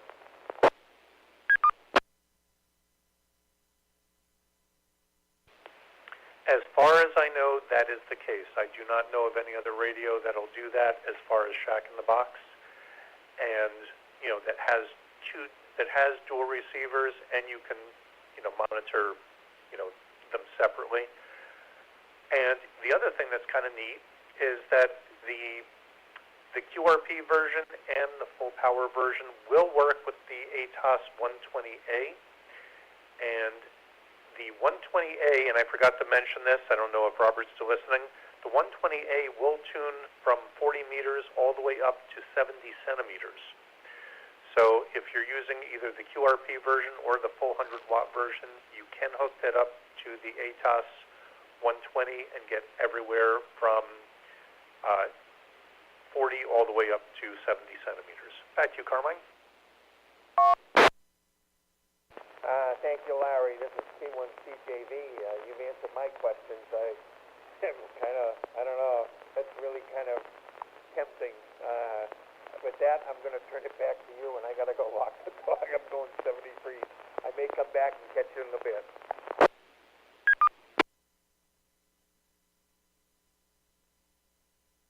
Okay, thanks, Carmine. I'll put it down as your 7-3 round, and I don't know, I have a feeling you're going to be shopping for an FTX. So thanks. Next up we have Dave, KQ4RCF. Dave, over to you. Thank you, Larry. This is KQ4RCF. I've never done anything with hotspots. I'm not chasing the digital modes right now. I know a lot on the general test has to do with digital, and I'm a little concerned that I don't have enough exposure into that. But as far as antennas, break for the repeater.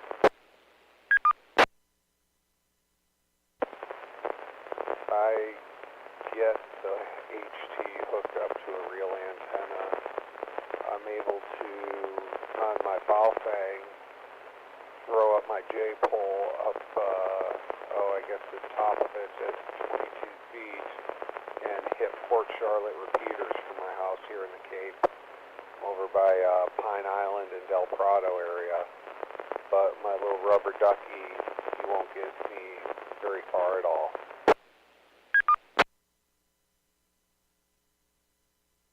Back to you, Larry.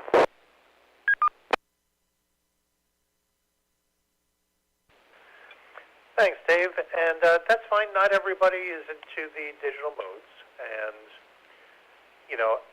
and that's okay.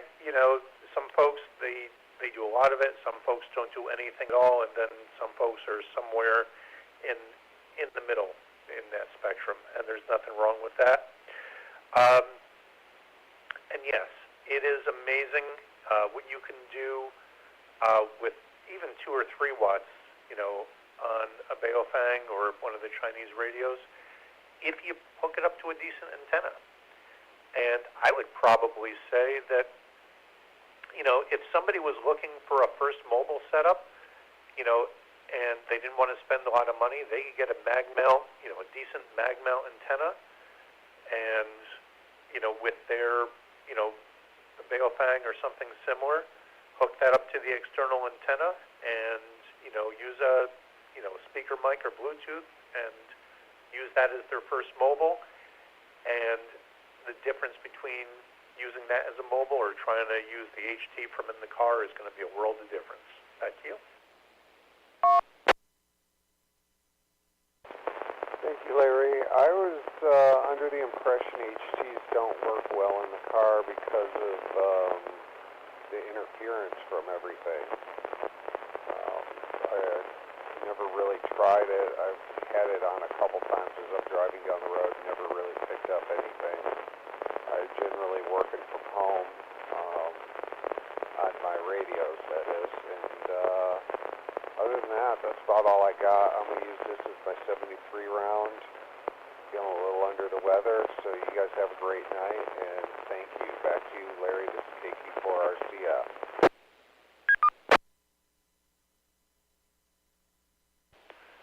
Thanks, Dave, and I'll put it down as your 7.3 round. I hope you feel better. So, to answer your question quickly, yes, an HT in the car is difficult because you're kind of transmitting from inside a metal box, and that makes it even more difficult. However, if you take that HT and you use an external antenna, for example, you put a mag mount on the roof, and then you run the cable, in the coax inside your car and hook that up to your HT. Now your HT is using the external antenna, and it's a whole lot better than the antenna that the radio comes with. And, all of a sudden, not only that, you happen to have a really good ground plane. So that makes all the difference, and you'd be surprised at what that difference in power could do. And, that's an option because it gives you one radio that you could easily move from place to place and just hook up to a different antenna. This is Larry, N1NQU for the Fort Myers Amateur Radio Club Newbie Net. And Dave, again, feel better. And with that, we'll go to Jeff, KQ4TRR. Jeff, over to you. K4SJC repeater. This is KQ4TRR. Thanks, Larry. I've got a couple of questions. Good discussion tonight. I've got a couple of questions. Bob had mentioned an OpenSpot 4. I'm looking, trying to find it online. OpenSpot 4 Pro, $300. I just wonder if I've got the right one. That might not be the right one. I think I need a hotspot for my laptop when I go to a POTA, so that I have internet connection. I don't know that that's the same thing. Do you? Over to you. Back to you, Larry.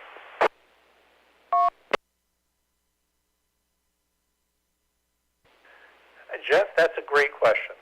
So, if you are going to do, if you're going to use an OpenSpot or the Raspberry Pi, in effect, what you're doing is they have, you're transmitting into the OpenSpot or Raspberry Pi, and then, it's sending that through the internet. And it's basically doing a translation. So it's taking your radio, and it's doing a translation and putting it into a digital mode so it can send it through the internet. So yes, you do need internet service. Now, with the OpenSpot, or similar, you can use a jetpack if you decide to go that route. Some cars, if people have data plans, you can go that route. And then the other option is, a lot of folks will do this if they're doing a POTA activation. They'll use their cell phone as a, basically as a hotspot, and and do it that way. But whether or not you're using the Raspberry Pi version, the Pi Star or you're using the Open Spot, that's doing the translation, but yes, it is going to need some sort of internet Wi-Fi connection. Back to you. Yeah, good copy. Okay, I got that. It seems like the hotspot, using my phone as a hotspot, the phone gets hot, and literally, and it uses up the battery quite rapidly. Does that make sense? Back to you, Larry.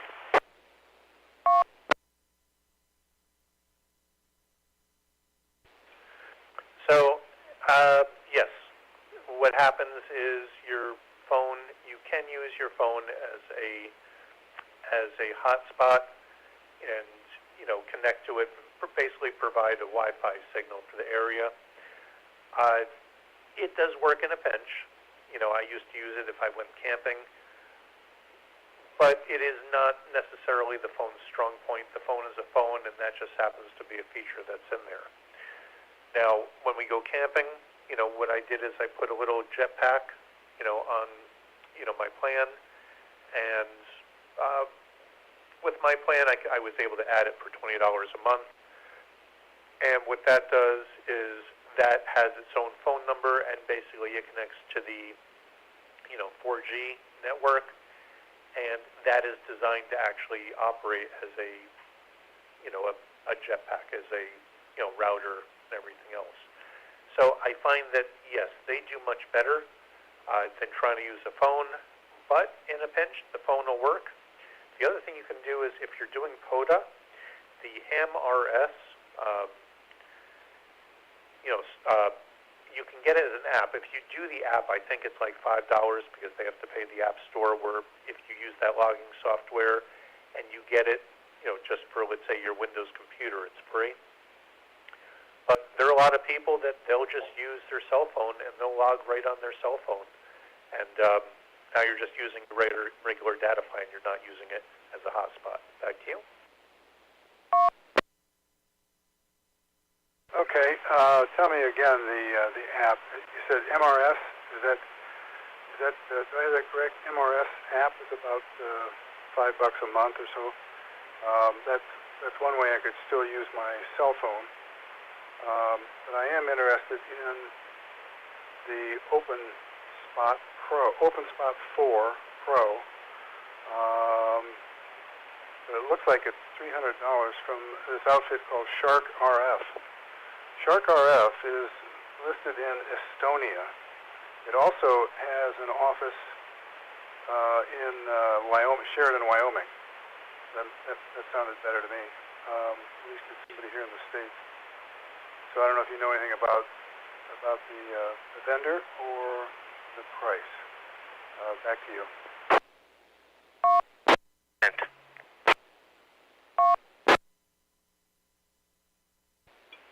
That is the correct one, and I didn't know they had an office in the U.S. now, but there was somebody coming in with information. Yeah, this is K1CJV, Larry. How you doing? Can you read me? I got you, Carmine. Yeah, the Open Spot 4, that is an Estonia-based company that makes them. That is about the going price. And yeah, what Larry was saying is they call it a hotspot, but it's a hotspot because it translates the data, but it does not hook up to the internet. It's not an internet hookup.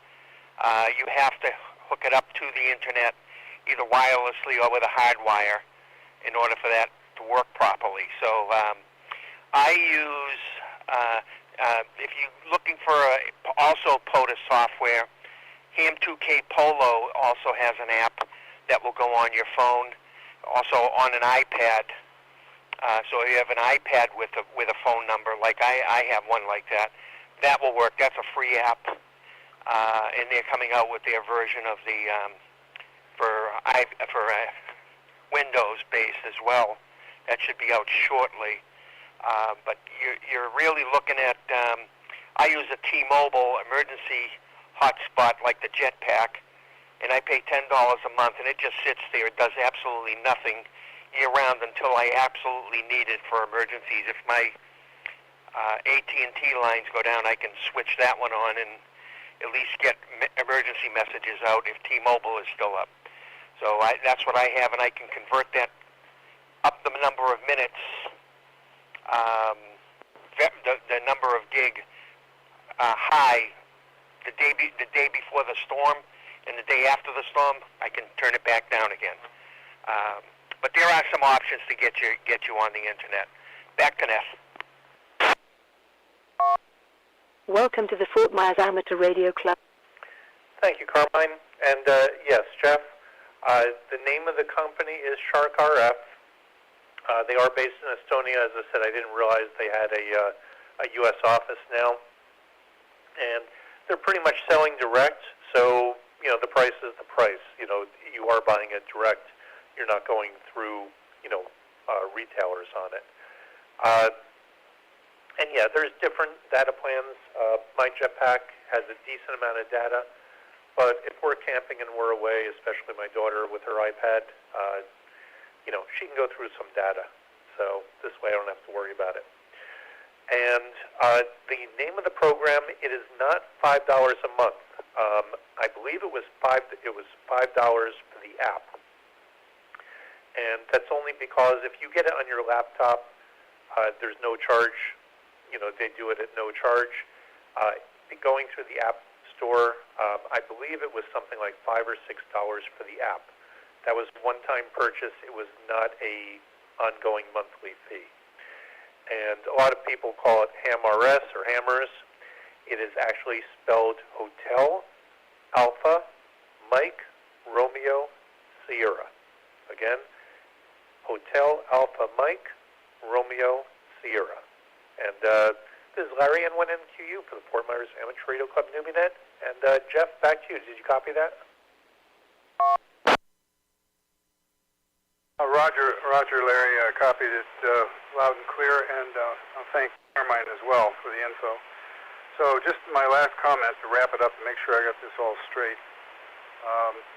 It is possible to buy the OpenSpot 4 Pro, for somewhere in the area of $300 from this outfit called Shark RF. That's one way to go, but it will not hook me up to the internet, is what I thought I heard you say. So to get hooked up to the internet, I need to look at Ham2K Polo software, or a jetpack for about $10 a month, or Hammers, the Hammers app, with a one-time fee of about $5. Do I have that straight? K4SJC repeater. Welcome to the Fort Myers Amateur Radio Club. NHGU. N6 Juliet Delta Hotel. As far as the OpenSpot 4, yes, what that does is you transmit into it low power into your radio, and it will take your signal, it'll translate that into a digital signal, and then it needs to go into the internet. And then when the signal comes back, it takes that information, and it has a low power transmitter, it transmits it back to your radio. So typically you're going to use an HT on minimal power. So the OpenSpot, it does need internet access. Whether or not you have it plugged in, whether or not you have, you're using Wi-Fi, then, that's fine. Now, what Wi-Fi you use would be whatever Wi-Fi you have available. Whether you use a jetpack, whether or not you use your home Wi-Fi, if you want to use your, phone as a hotspot, public Wi-Fi, whatever you happen to use for your Wi-Fi, OpenSpot is going to need some sort of internet access. Let me break for a moment. NHGU.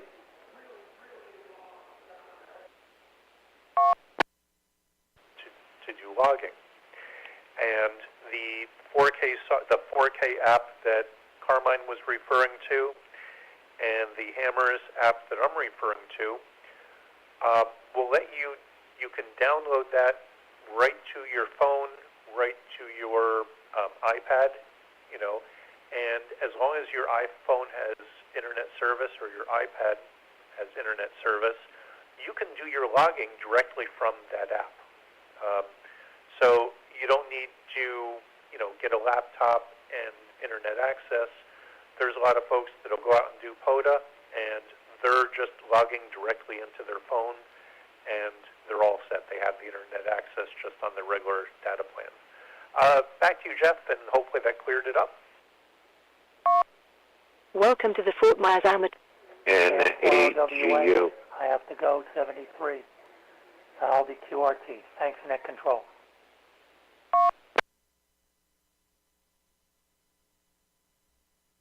I hear NAGU in there. Come on in, Bob.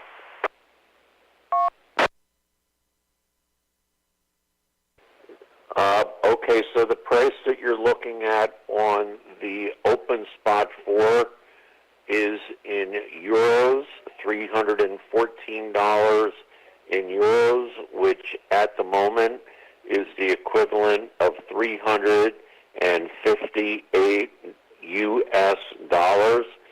Add to that the shipping costs, and you're going to have almost 370 US dollars. I have no idea what the tariff is going to be. That does sound expensive, but it's about the same price as the Bridgecom Pi-Star that they sell, but the Bridgecom Pi-Star only does one mode at a time, and it does not transcode. The Open Spot transcodes, which makes it nice. The other thing is the Open Spot has a very steep learning curve, and to figure it out and not get frustrated, you need to find somebody that knows how to use the Open Spot and can help you put it together. Well, not put it together, but figure out how to use it. And so back to Net Control from NAGU.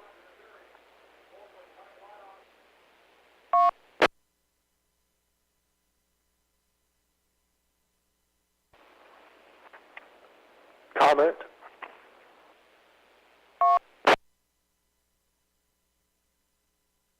Somebody was coming in there with a comment? Welcome to the Fort Myers. W4 EPS, just a side note, you may want to take a look at their newest product, the M1KE, or Mic, as it's sometimes referred to. I believe it does it all, plus integrates microphone and speaker back, so you almost have a handheld multi-digital platform piece all in one. Back to that, W4 EPS.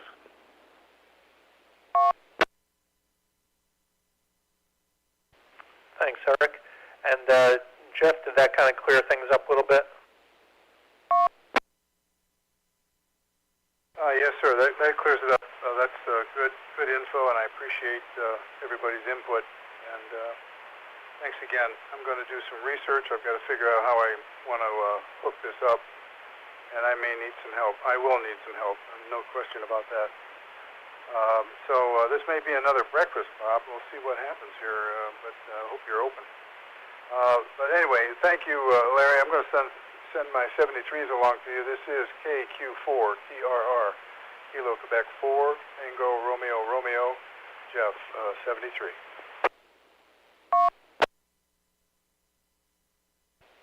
Well, Jeff, thanks for coming in, and hopefully we, helped a bit. And as I said, there's a lot of resources here, so whichever way you decide to go, I'm sure we can get you started. And Bob is always open to breakfast. I don't know that he's going to pass one up. And with that, George, KQ4SCY, over to you.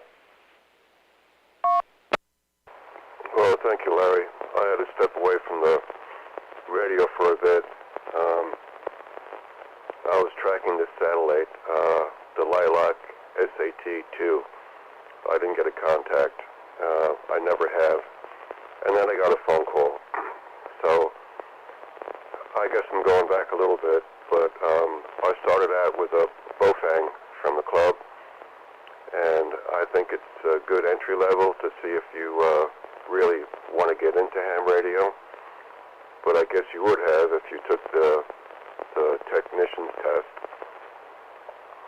But a year ago, May, I got my technician's license, and I've had my General for probably a little over a month now.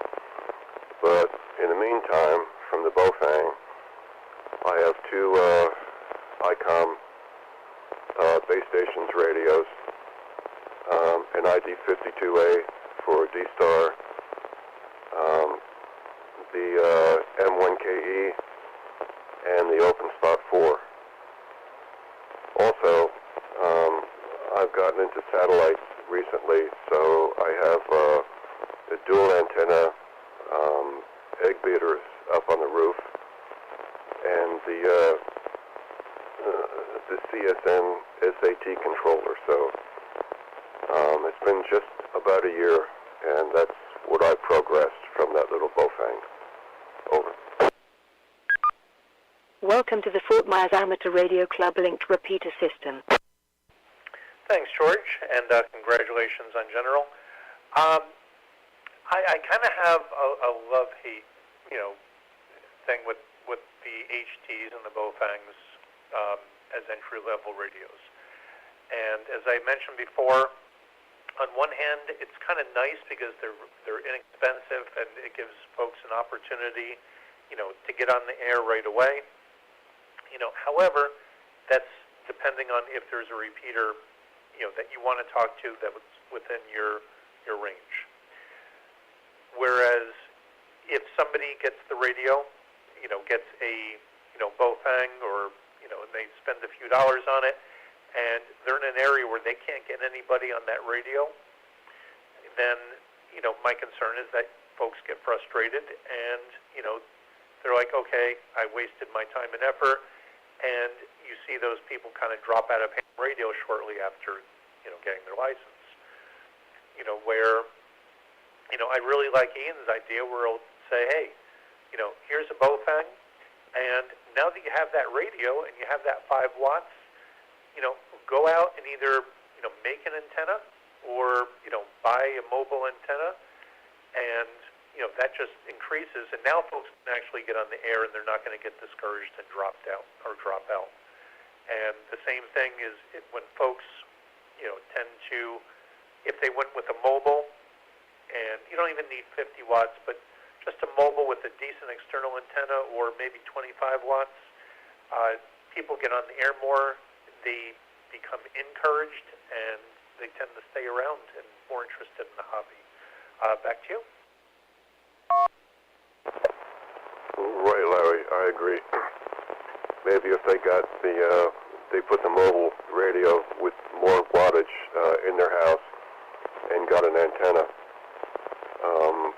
The first 2-meter antenna I purchased was a copper J-pole, which I put outside my bedroom window, and that increased the range of the HTs very, very greatly. So I guess there's different ways to go about it.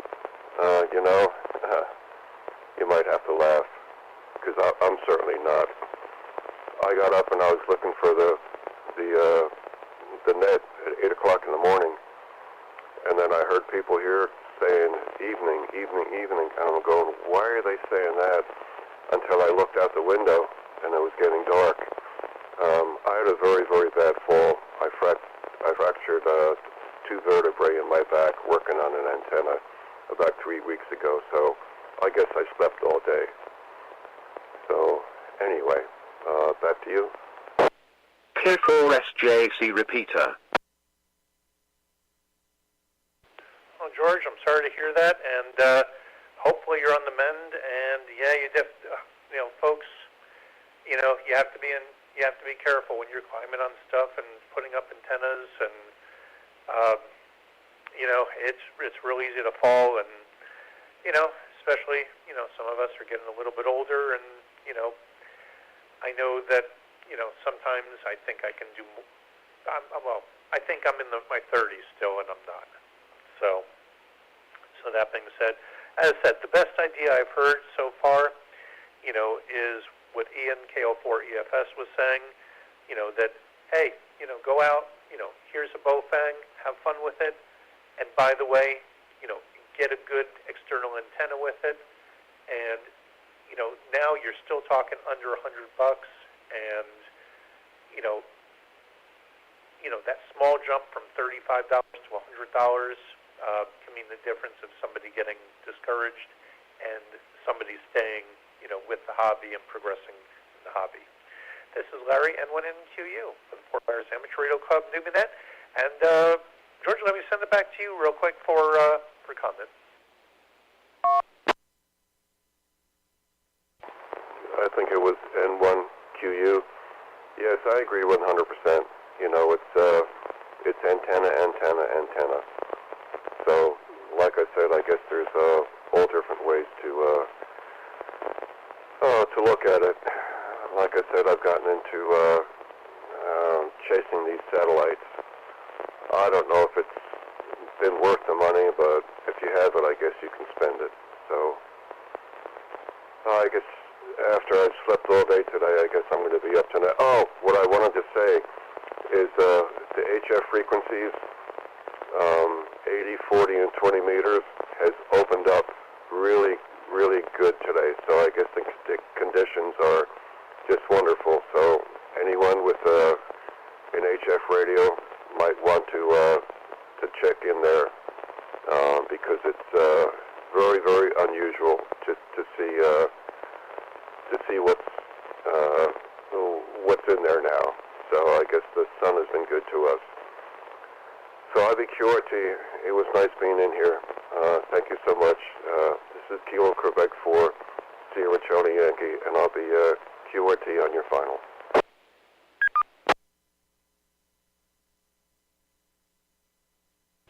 Okay, thanks for coming in, George, and I'll put this down as your 7-3 round, and hope, speedy recovery, and as I said, part of it is to get folks in the hobby and give them a taste of what's available, but then once they get in, just kind of keep them involved. So, thanks, George. And with that, brings us to the end of the list. So, do we have any additional check-ins for the Newbie Net? Come now.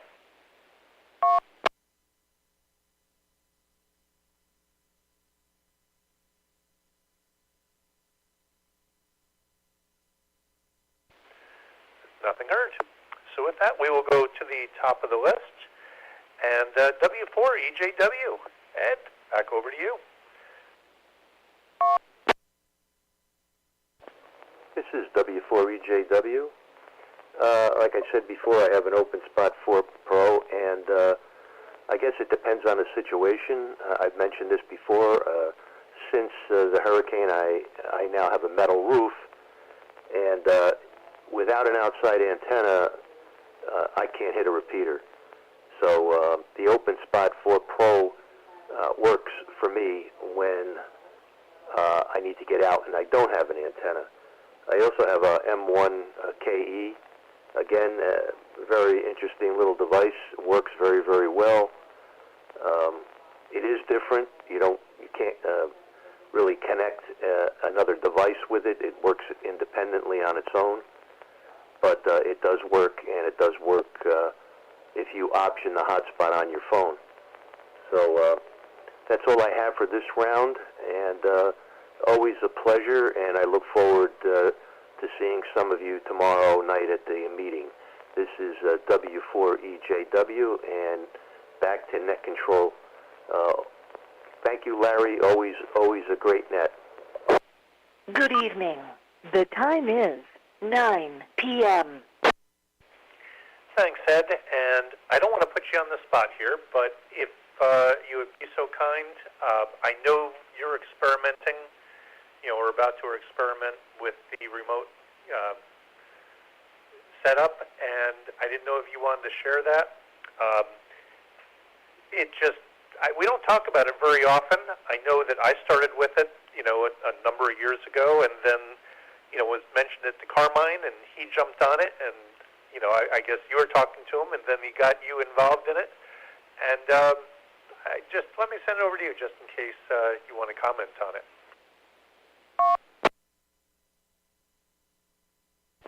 Yeah, this is W4EJW. Yeah, I kind of stumbled on it. I was looking for a solution for me to be able to get into the 820 and other non-connected by internet repeaters. And originally, there didn't seem to be a way to do that. And I heard someone on the traffic net the other morning during the week, and the person was transmitting from out of state. So after the net, I contacted Rich and asked him, and he advised, and he said that Carmine had that system. So I reached out for Carmine, and he filled me in and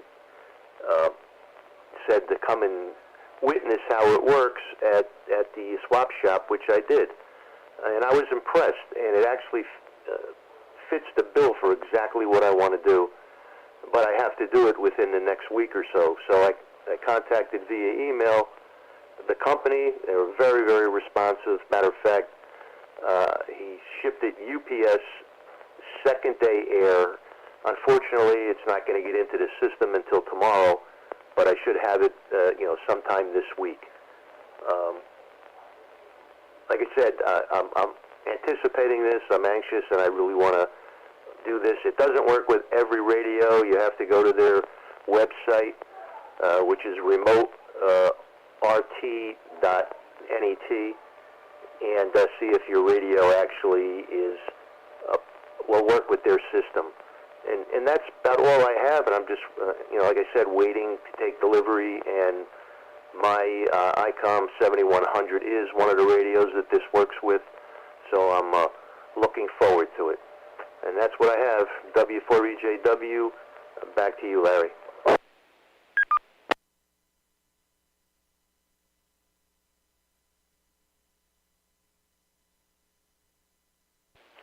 Thanks, Ed. And for anybody that's out there that's interested in it, if you do a search on Remote TX, Remote Tango X-Ray, it'll bring it up. And yes, the gentleman who runs it, Marcus, is very, very responsive. So the reason I ended up getting involved in it is being in a condo. Obviously, I can't do HF, but more importantly, when I took over as trustee of the 820, I wanted to be able to, monitor it if necessary, even if I was out of town. And, I was able to find that software where, hey, I could remote into the radio, and I could actually monitor it locally. K4SJC repeater. And I didn't need to have a computer with me. I could just do it right off a cell phone, whatever. And it worked great.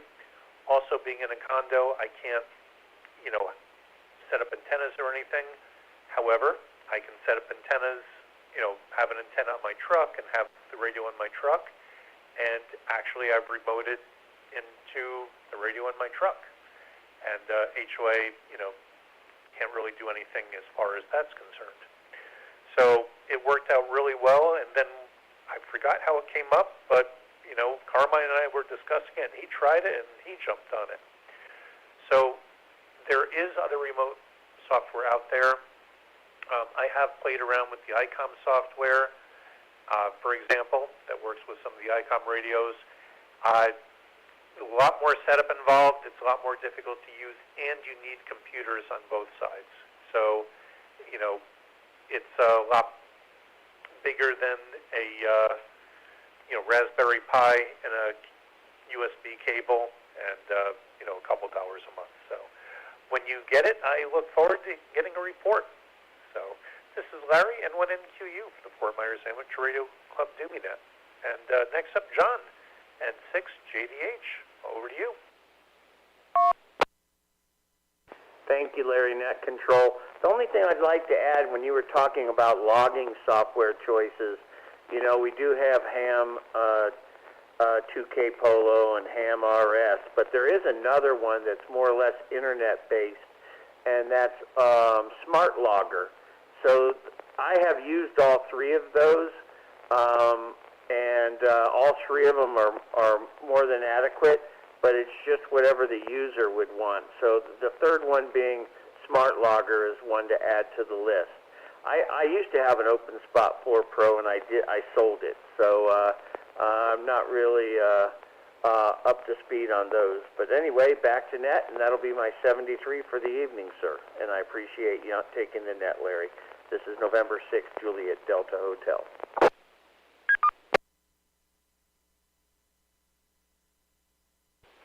Thanks, John. My pleasure.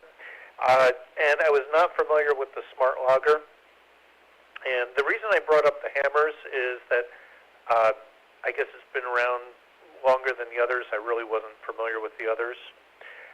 But, you know, when Jeff was mentioning, I think it was Jeff that was mentioning, or it could have been Dave, that they were looking for, you know, a hotspot and so on and so forth so they could do POTA and go logging, you know, and I know that there's a lot of folks that will go out and, you know, they'll have the app on their phone and they will log directly from their phone.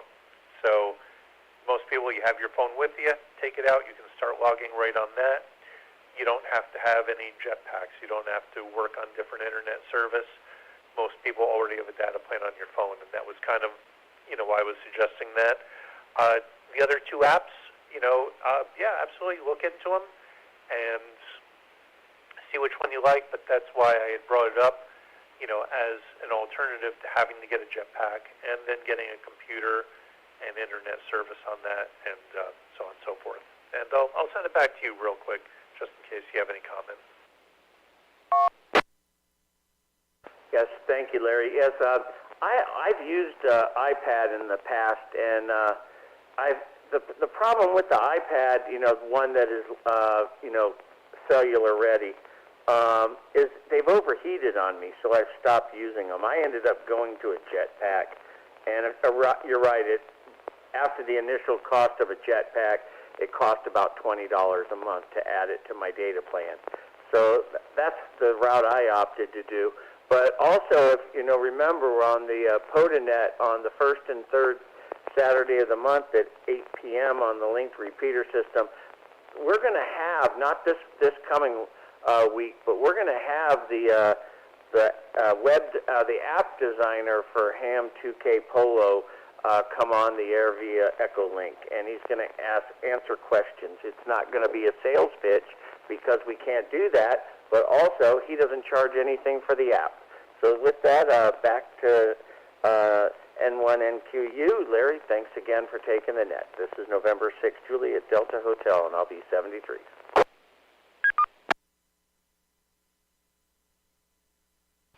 Thanks, John, and I look forward to that, and always open to learning, you know, some new software, especially if it's working a little bit better. I don't know the hammers. I know that you can do spotting on it also, although the spotting doesn't work as well as it does on the actual POTA site. I will say that it runs a little bit behind. So, you know, but as I said, it does have that functionality, and it'll be interesting if the M2K Polo does also. So look forward to that, and I look forward to the POTA net. A lot of stuff on there, and hopefully we'll get a lot of folks involved. Big thing about, you know, POTA is it gets people out there. It gets people, you know, it gives people something to do if they're operating from home, but it gives operators a chance to get out there, go portable, and, you know, you'd be surprised. You take a radio, you set up a, you know, quick antenna, you'd be surprised what you can do. And for me, that's kind of ham radio.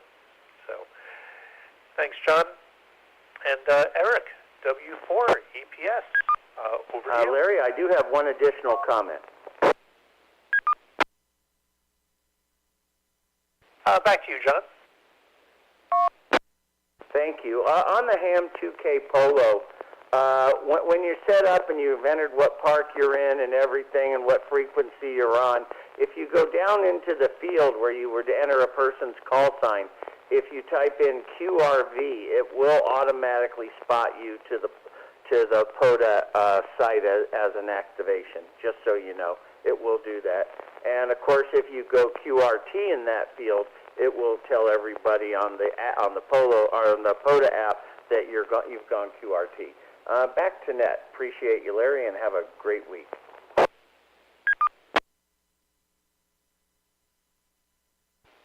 Thanks, John, and I'll just throw it out there real quick. Usually, and yeah, I've had iPads that got a little bit warm, and and they're very difficult sometimes to keep cool. So yes, I've done the same thing. What I have done is I have my little laptop, which I'll take when I do, POTA or whatever else. It's basically my little ham radio laptop, and on the hammers, you can not only do the logging, but there's kind of three sections. You can do the logging in one section.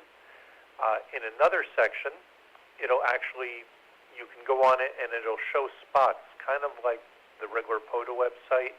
It's just a little bit delayed, from the POTA website.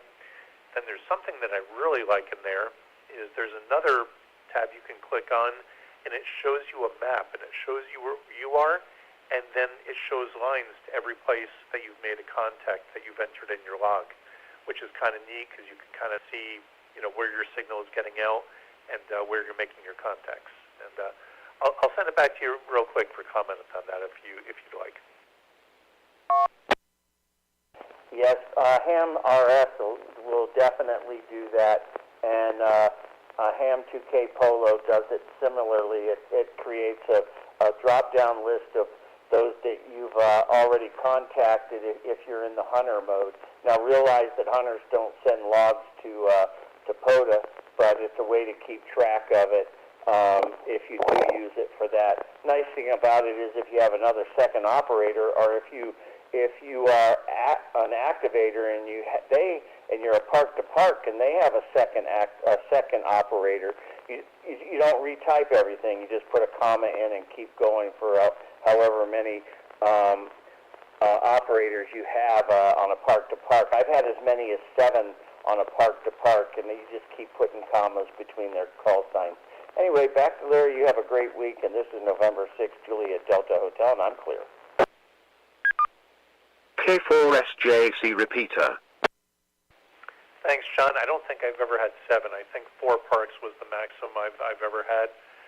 And so, yes, a lot of times when I'm activating, I'm actually hunting and activating, and doing a lot of the park-to-parks. And sometimes what I will do is, even if I'm just hunting, I will still put it in a log. I do not have to upload my log because hunters don't upload to POTA, just the activators do.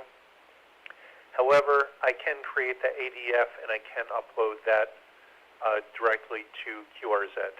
So if I'm activating, I'll create a log and I'll upload it not only to a POTA site, but then I'll turn around and, it takes me just a minute to upload that to the, quick QRZ. So, thanks, John. This is Larry and 1NQU from Fort Myers Amateur Radio Club Newbie Net, and Eric, W4EPS. Back over to you.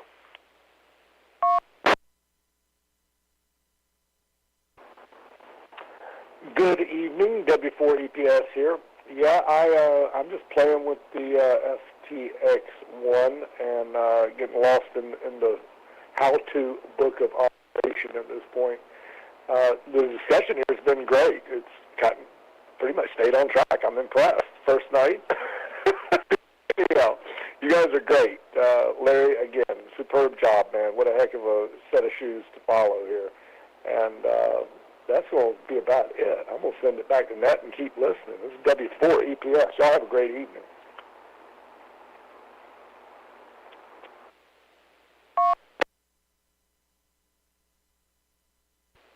Thanks, Eric. And I always say the participants are what makes the net. And I've said that all along, and that's absolutely the case. Before you jump out there, so I'm interested to see what you think as far as the radio. I have not actually got on the air. I did hear it on C4FM, and wow, I was impressed by the speaker and the quality and the loudness. And but I said the menu system, getting used to that, but as I said, it's kind of like a cross between a 710, I think, and a 991. So, kind of like if you're used to a 705, the 7300 will run the same menu. If you're used to a 7300, you can go right to a 705, and they're both actually very similar to a 7100. So I didn't know what you thought about the menus or the operation. We'll send it back to you real quick.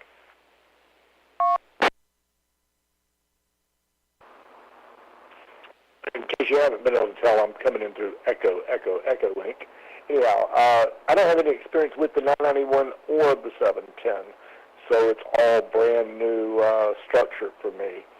And that's about it. So far, I'm impressed with the overall of it. There's a lot of tech in there. I know there's a few ripples with the firmware they've got to square away, watching some of the YouTubers. But overall, it's just a new toy, man. I'll just keep plugging at it. Hopefully I'll have it programmed here by tomorrow afternoon for the local stuff and all the little bells, since I don't have RT systems to lean on.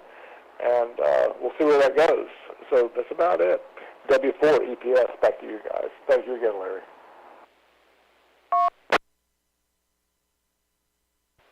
You're welcome, Eric. And I was able to program some frequencies in from the front panel, and was pretty good.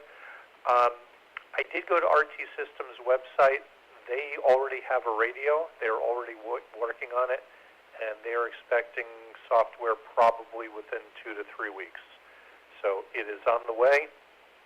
As I said, menu system, very similar to some of their other radios. It's kind of like a cross, in them. And there was something else I was going to mention. Was looking up cables, just I try to decide, but I'm figuring, a 10-pin mini-DIN extension cable and, some generic cables you could probably remote that. Back to you.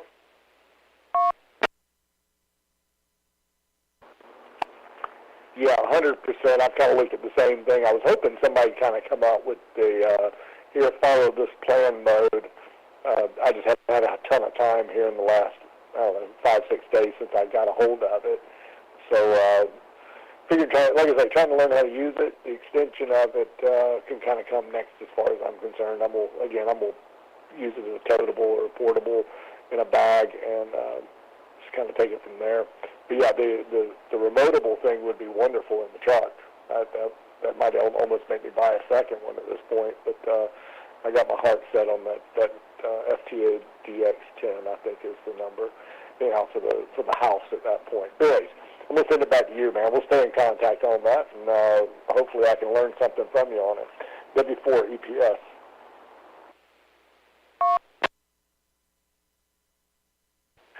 Thanks again, Eric. And, somebody's going to come out with a remote kit and a cable on that, and we'll just see if I get around to doing something or somebody else does it first.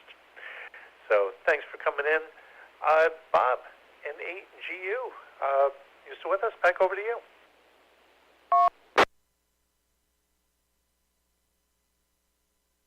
Yeah, I'm still here, N8GU.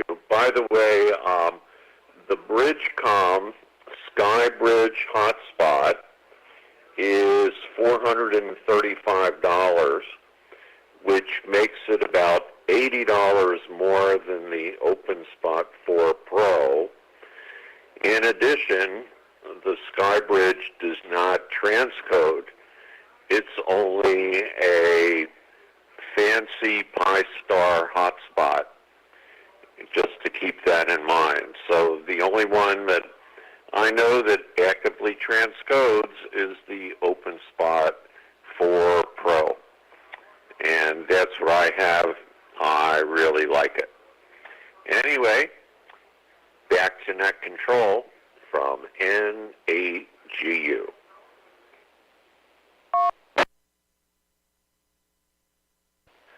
Bob, I will give you one to add to your list.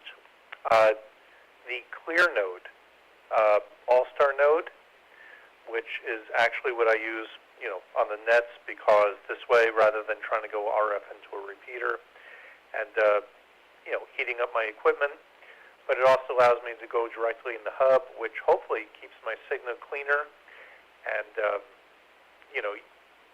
makes it a little bit easier to listen to. But the clear node, as I said, I primarily use it as an Allstar node. It does have the capability to transcode for DMR, I believe D-Star also, as well as YSF. And I'll send it back to you. I didn't know if you were aware of that.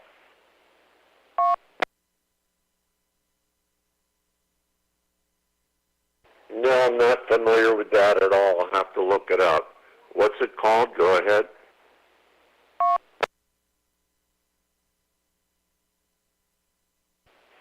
The name of the company is Clear Node. And as I said, it's primarily an Allstar node. So, whatever is running on an Allstar node, if they have a hub, you can go directly in.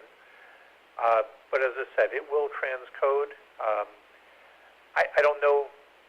Well, I will say the open spot does have a learning curve. I would say as far as transcoding with the clear node, there's a little bit of a learning curve on there. I don't know if it's better or worse, but it is a possibility. It does have that transcode feature where you can actually go in on an analog HT. Back to you. Welcome to the Fort Myers Amateur Radio Club linked repeater system. Yeah, I'm looking at the clear node here. Number one, it appears to be substantially larger than the open spot 4, and I don't see that it has a built-in battery. Is that true? Go ahead. K4SJC repeater. That would be correct. The clear node is basically a Raspberry Pi, and it has the low power transmitter built in. So being that it's Raspberry Pi based, it does not have a built-in battery, and no, it does not have. It is bigger. It's not huge. It's Raspberry Pi size, but that is substantially larger, than an open spot. And no, it does not have the battery built in. It runs off the standard 5 volt that the Raspberry Pis will run off. Back to you.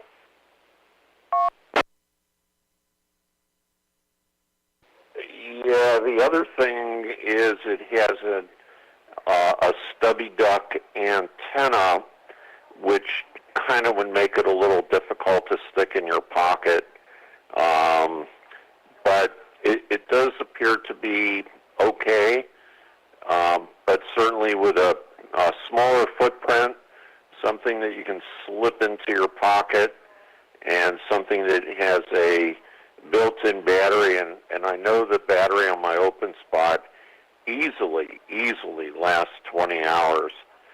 And so I still think that's the better way to go, although this is interesting. Back to net control from NAGU.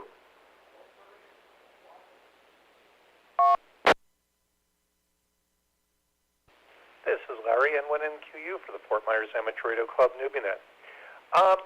Bob, I wouldn't say that it's better or worse. I would say that it's different. So, and it would depend on your usage. If you are looking for something with a built-in battery that you could take with you, take it in the car, take it on the go, travel with it, then yes, the open spot, I would agree, hands down, is the easier option. For my purpose, which my purpose was, I primarily wanted an Allstar node to be able to go directly into the hub. So what I was looking for was an Allstar node, and it doesn't travel. It stays, at home. It has a little plug-in, so it has power, and it's all set, and it has its little spot. So for me, that was the big thing, is it has the Allstar, and as a bonus, if I need to, I can use that to transcode, but that's not its primary function. and it is definitely not as travel friendly. Back to you. Yeah, I found the price list. It's actually more money than the open spot as well. So monetarily, it's more money, and it's bigger, and yeah, it's interesting. I've never heard about it until you mentioned it, but I'd still go the open spot route. Also, the open spot has profiles that you can set up. I don't know if this has the ability to set up multiple profiles. So on my Anytone 878, I have profiles set up for D-Star. I have profiles set up for DMR, profiles set up for YSF and YRSX, and it's basically push a button on my radio to make it happen. Catch you later. I'm going to go to listening mode. N8GU.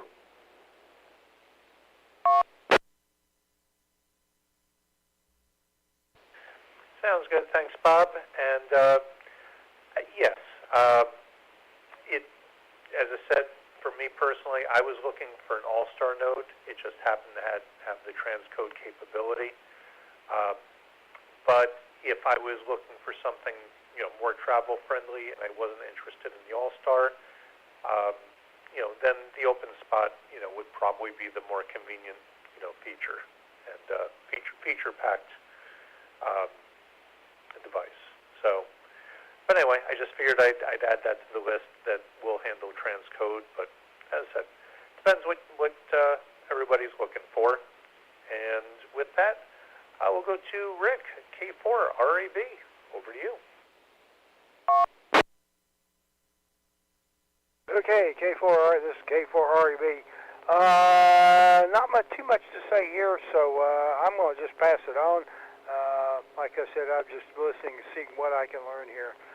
This is a little bit out of my knowledge area, so like I said, I'm going to try to do some hunting this year, and then get into actually activating, but on POTA. So. Not much else going on, so I'm going to pass it back to you. This is K4REB.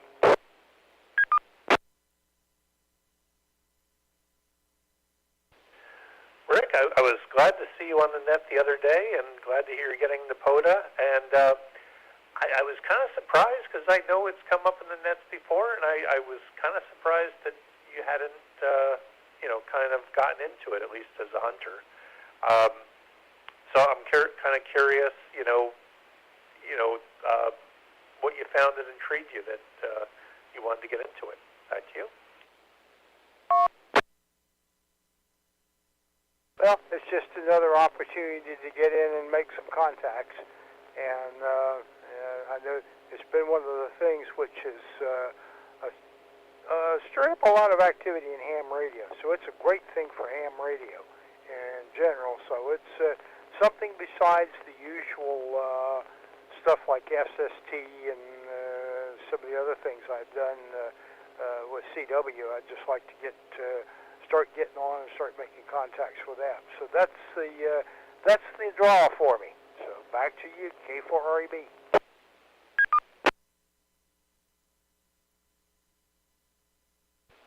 Well, I look forward to you getting into it and seeing how you like it. As I said, one of the things I really like about POTA is that it allows everybody to operate how they want to operate. And I mentioned this on the net, and I'll mention it here.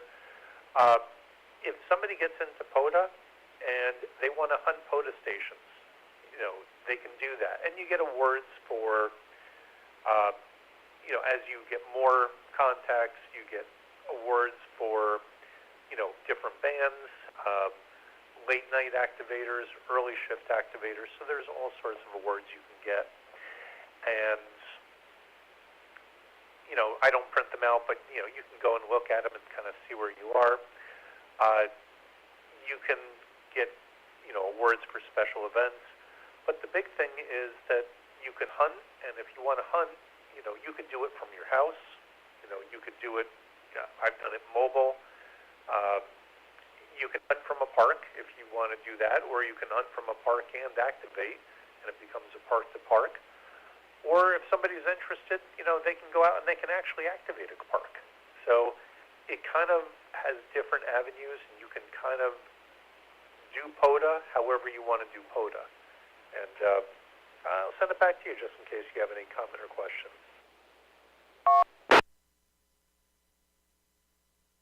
No further comment here, so I'm going to send it back to you. This is K4REB.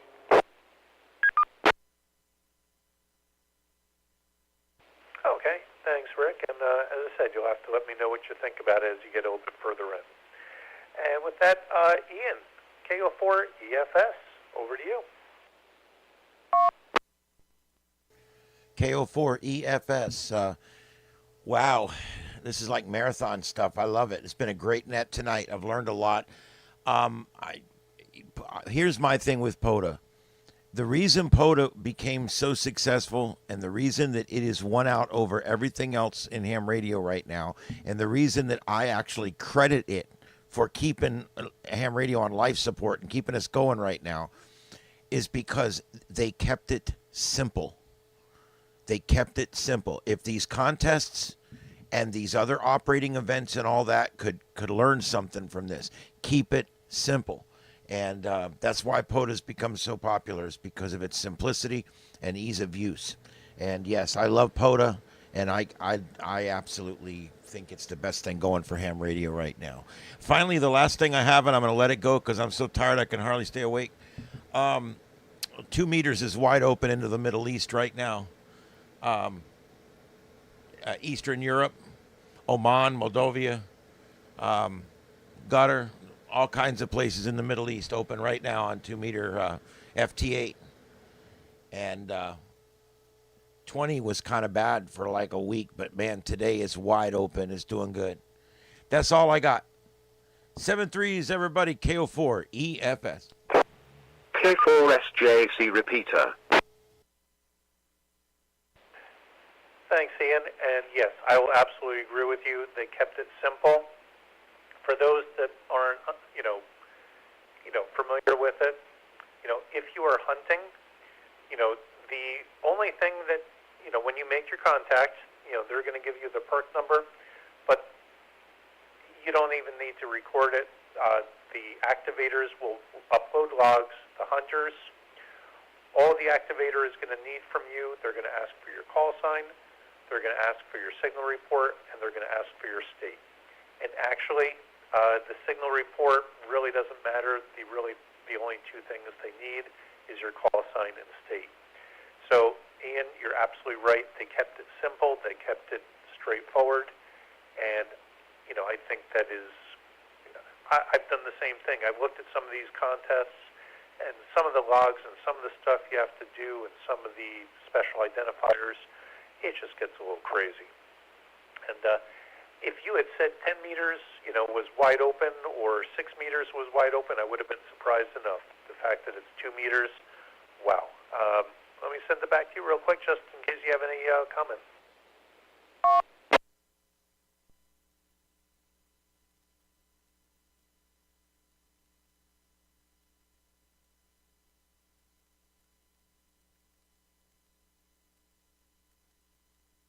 But yeah, that was 20 meters.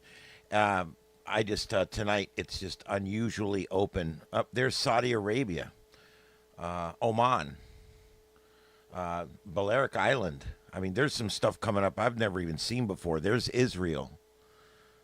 So, yeah, and I'm picking this up through my noise floor here on my 20-meter wire antenna that I just have strung up at about 25 feet on one end and about 10 feet on the other end. It's a off-center fed, or I'm sorry, it's just a long wire. And, yeah, wow. Really cool to see that. I like it.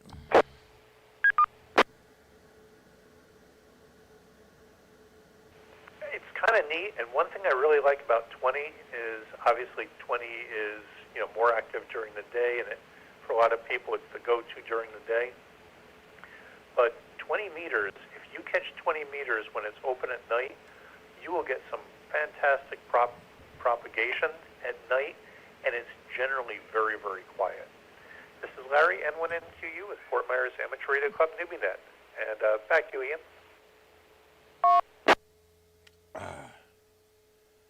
That's all I have. It's been good hearing everybody.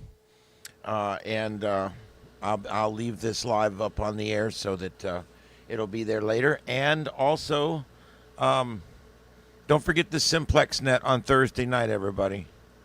We're on at 8 p.m. on Simplex, 146, 490, I think. And we'd really love to get some more people up on that. It's really fun once you build your first antenna or you get your first tower up or whatever. That Simplex Net is a great way to test your 2-meter equipment because we're located all over the county, and it gives you a great chance. So, all right, that's all I have. Everybody have a good night. 7-3's KO4 EFS. Okay, thank you, Ian, and thanks for coming in and staying up. And let's see, you actually bring us to the end of the list because the other folks actually had their 7-3 round. So everyone else had kind of checked out, but we will give a call. Is there anyone else that wants to check into the Newbie Net? Call sign and first name, please.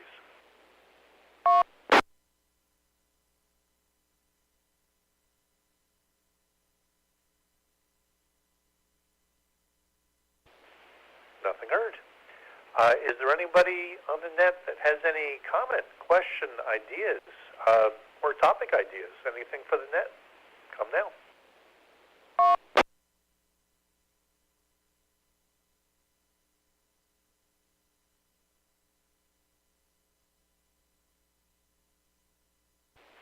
Nothing heard. So with that, everyone, thanks for coming in tonight, and especially on a holiday weekend. I know everyone's schedule gets thrown off a little bit, and it's kind of hard to remember which day it is the week when Monday becomes Sunday. So with that, everybody, have a great week, and glad everyone came in. Hopefully we'll see everyone again next week, and I already have a topic for next week, and it's probably going to be a good one.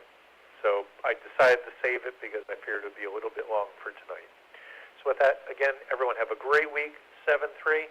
This is Larry, N1NQU, the Fort Myers Amateur Radio Club Newbie Net, closing the net and returning the link repeater system back to normal amateur radio use.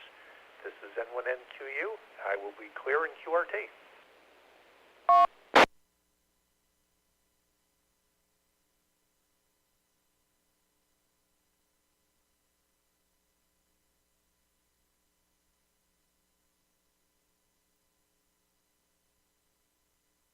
All right, guys, and that concludes the net. And that concludes our broadcast day here. We are still live over on Starship After Dark. Check us out over there where we're broadcasting the 7-2, the infamous 7-2 channel. And also over on this channel, we're also streaming live SSTV, which you see there in that center little box in the middle where you see pictures coming up. You can see that happening live over on the other stream here on this channel. And don't forget my wife's channel at Carlotta Alata. Everybody have a great evening out there, and we'll see you next time right here on Starship Adventures. My name's Ian, live in Starship Studios in Southwest Florida. 7-3s. Good night, everybody.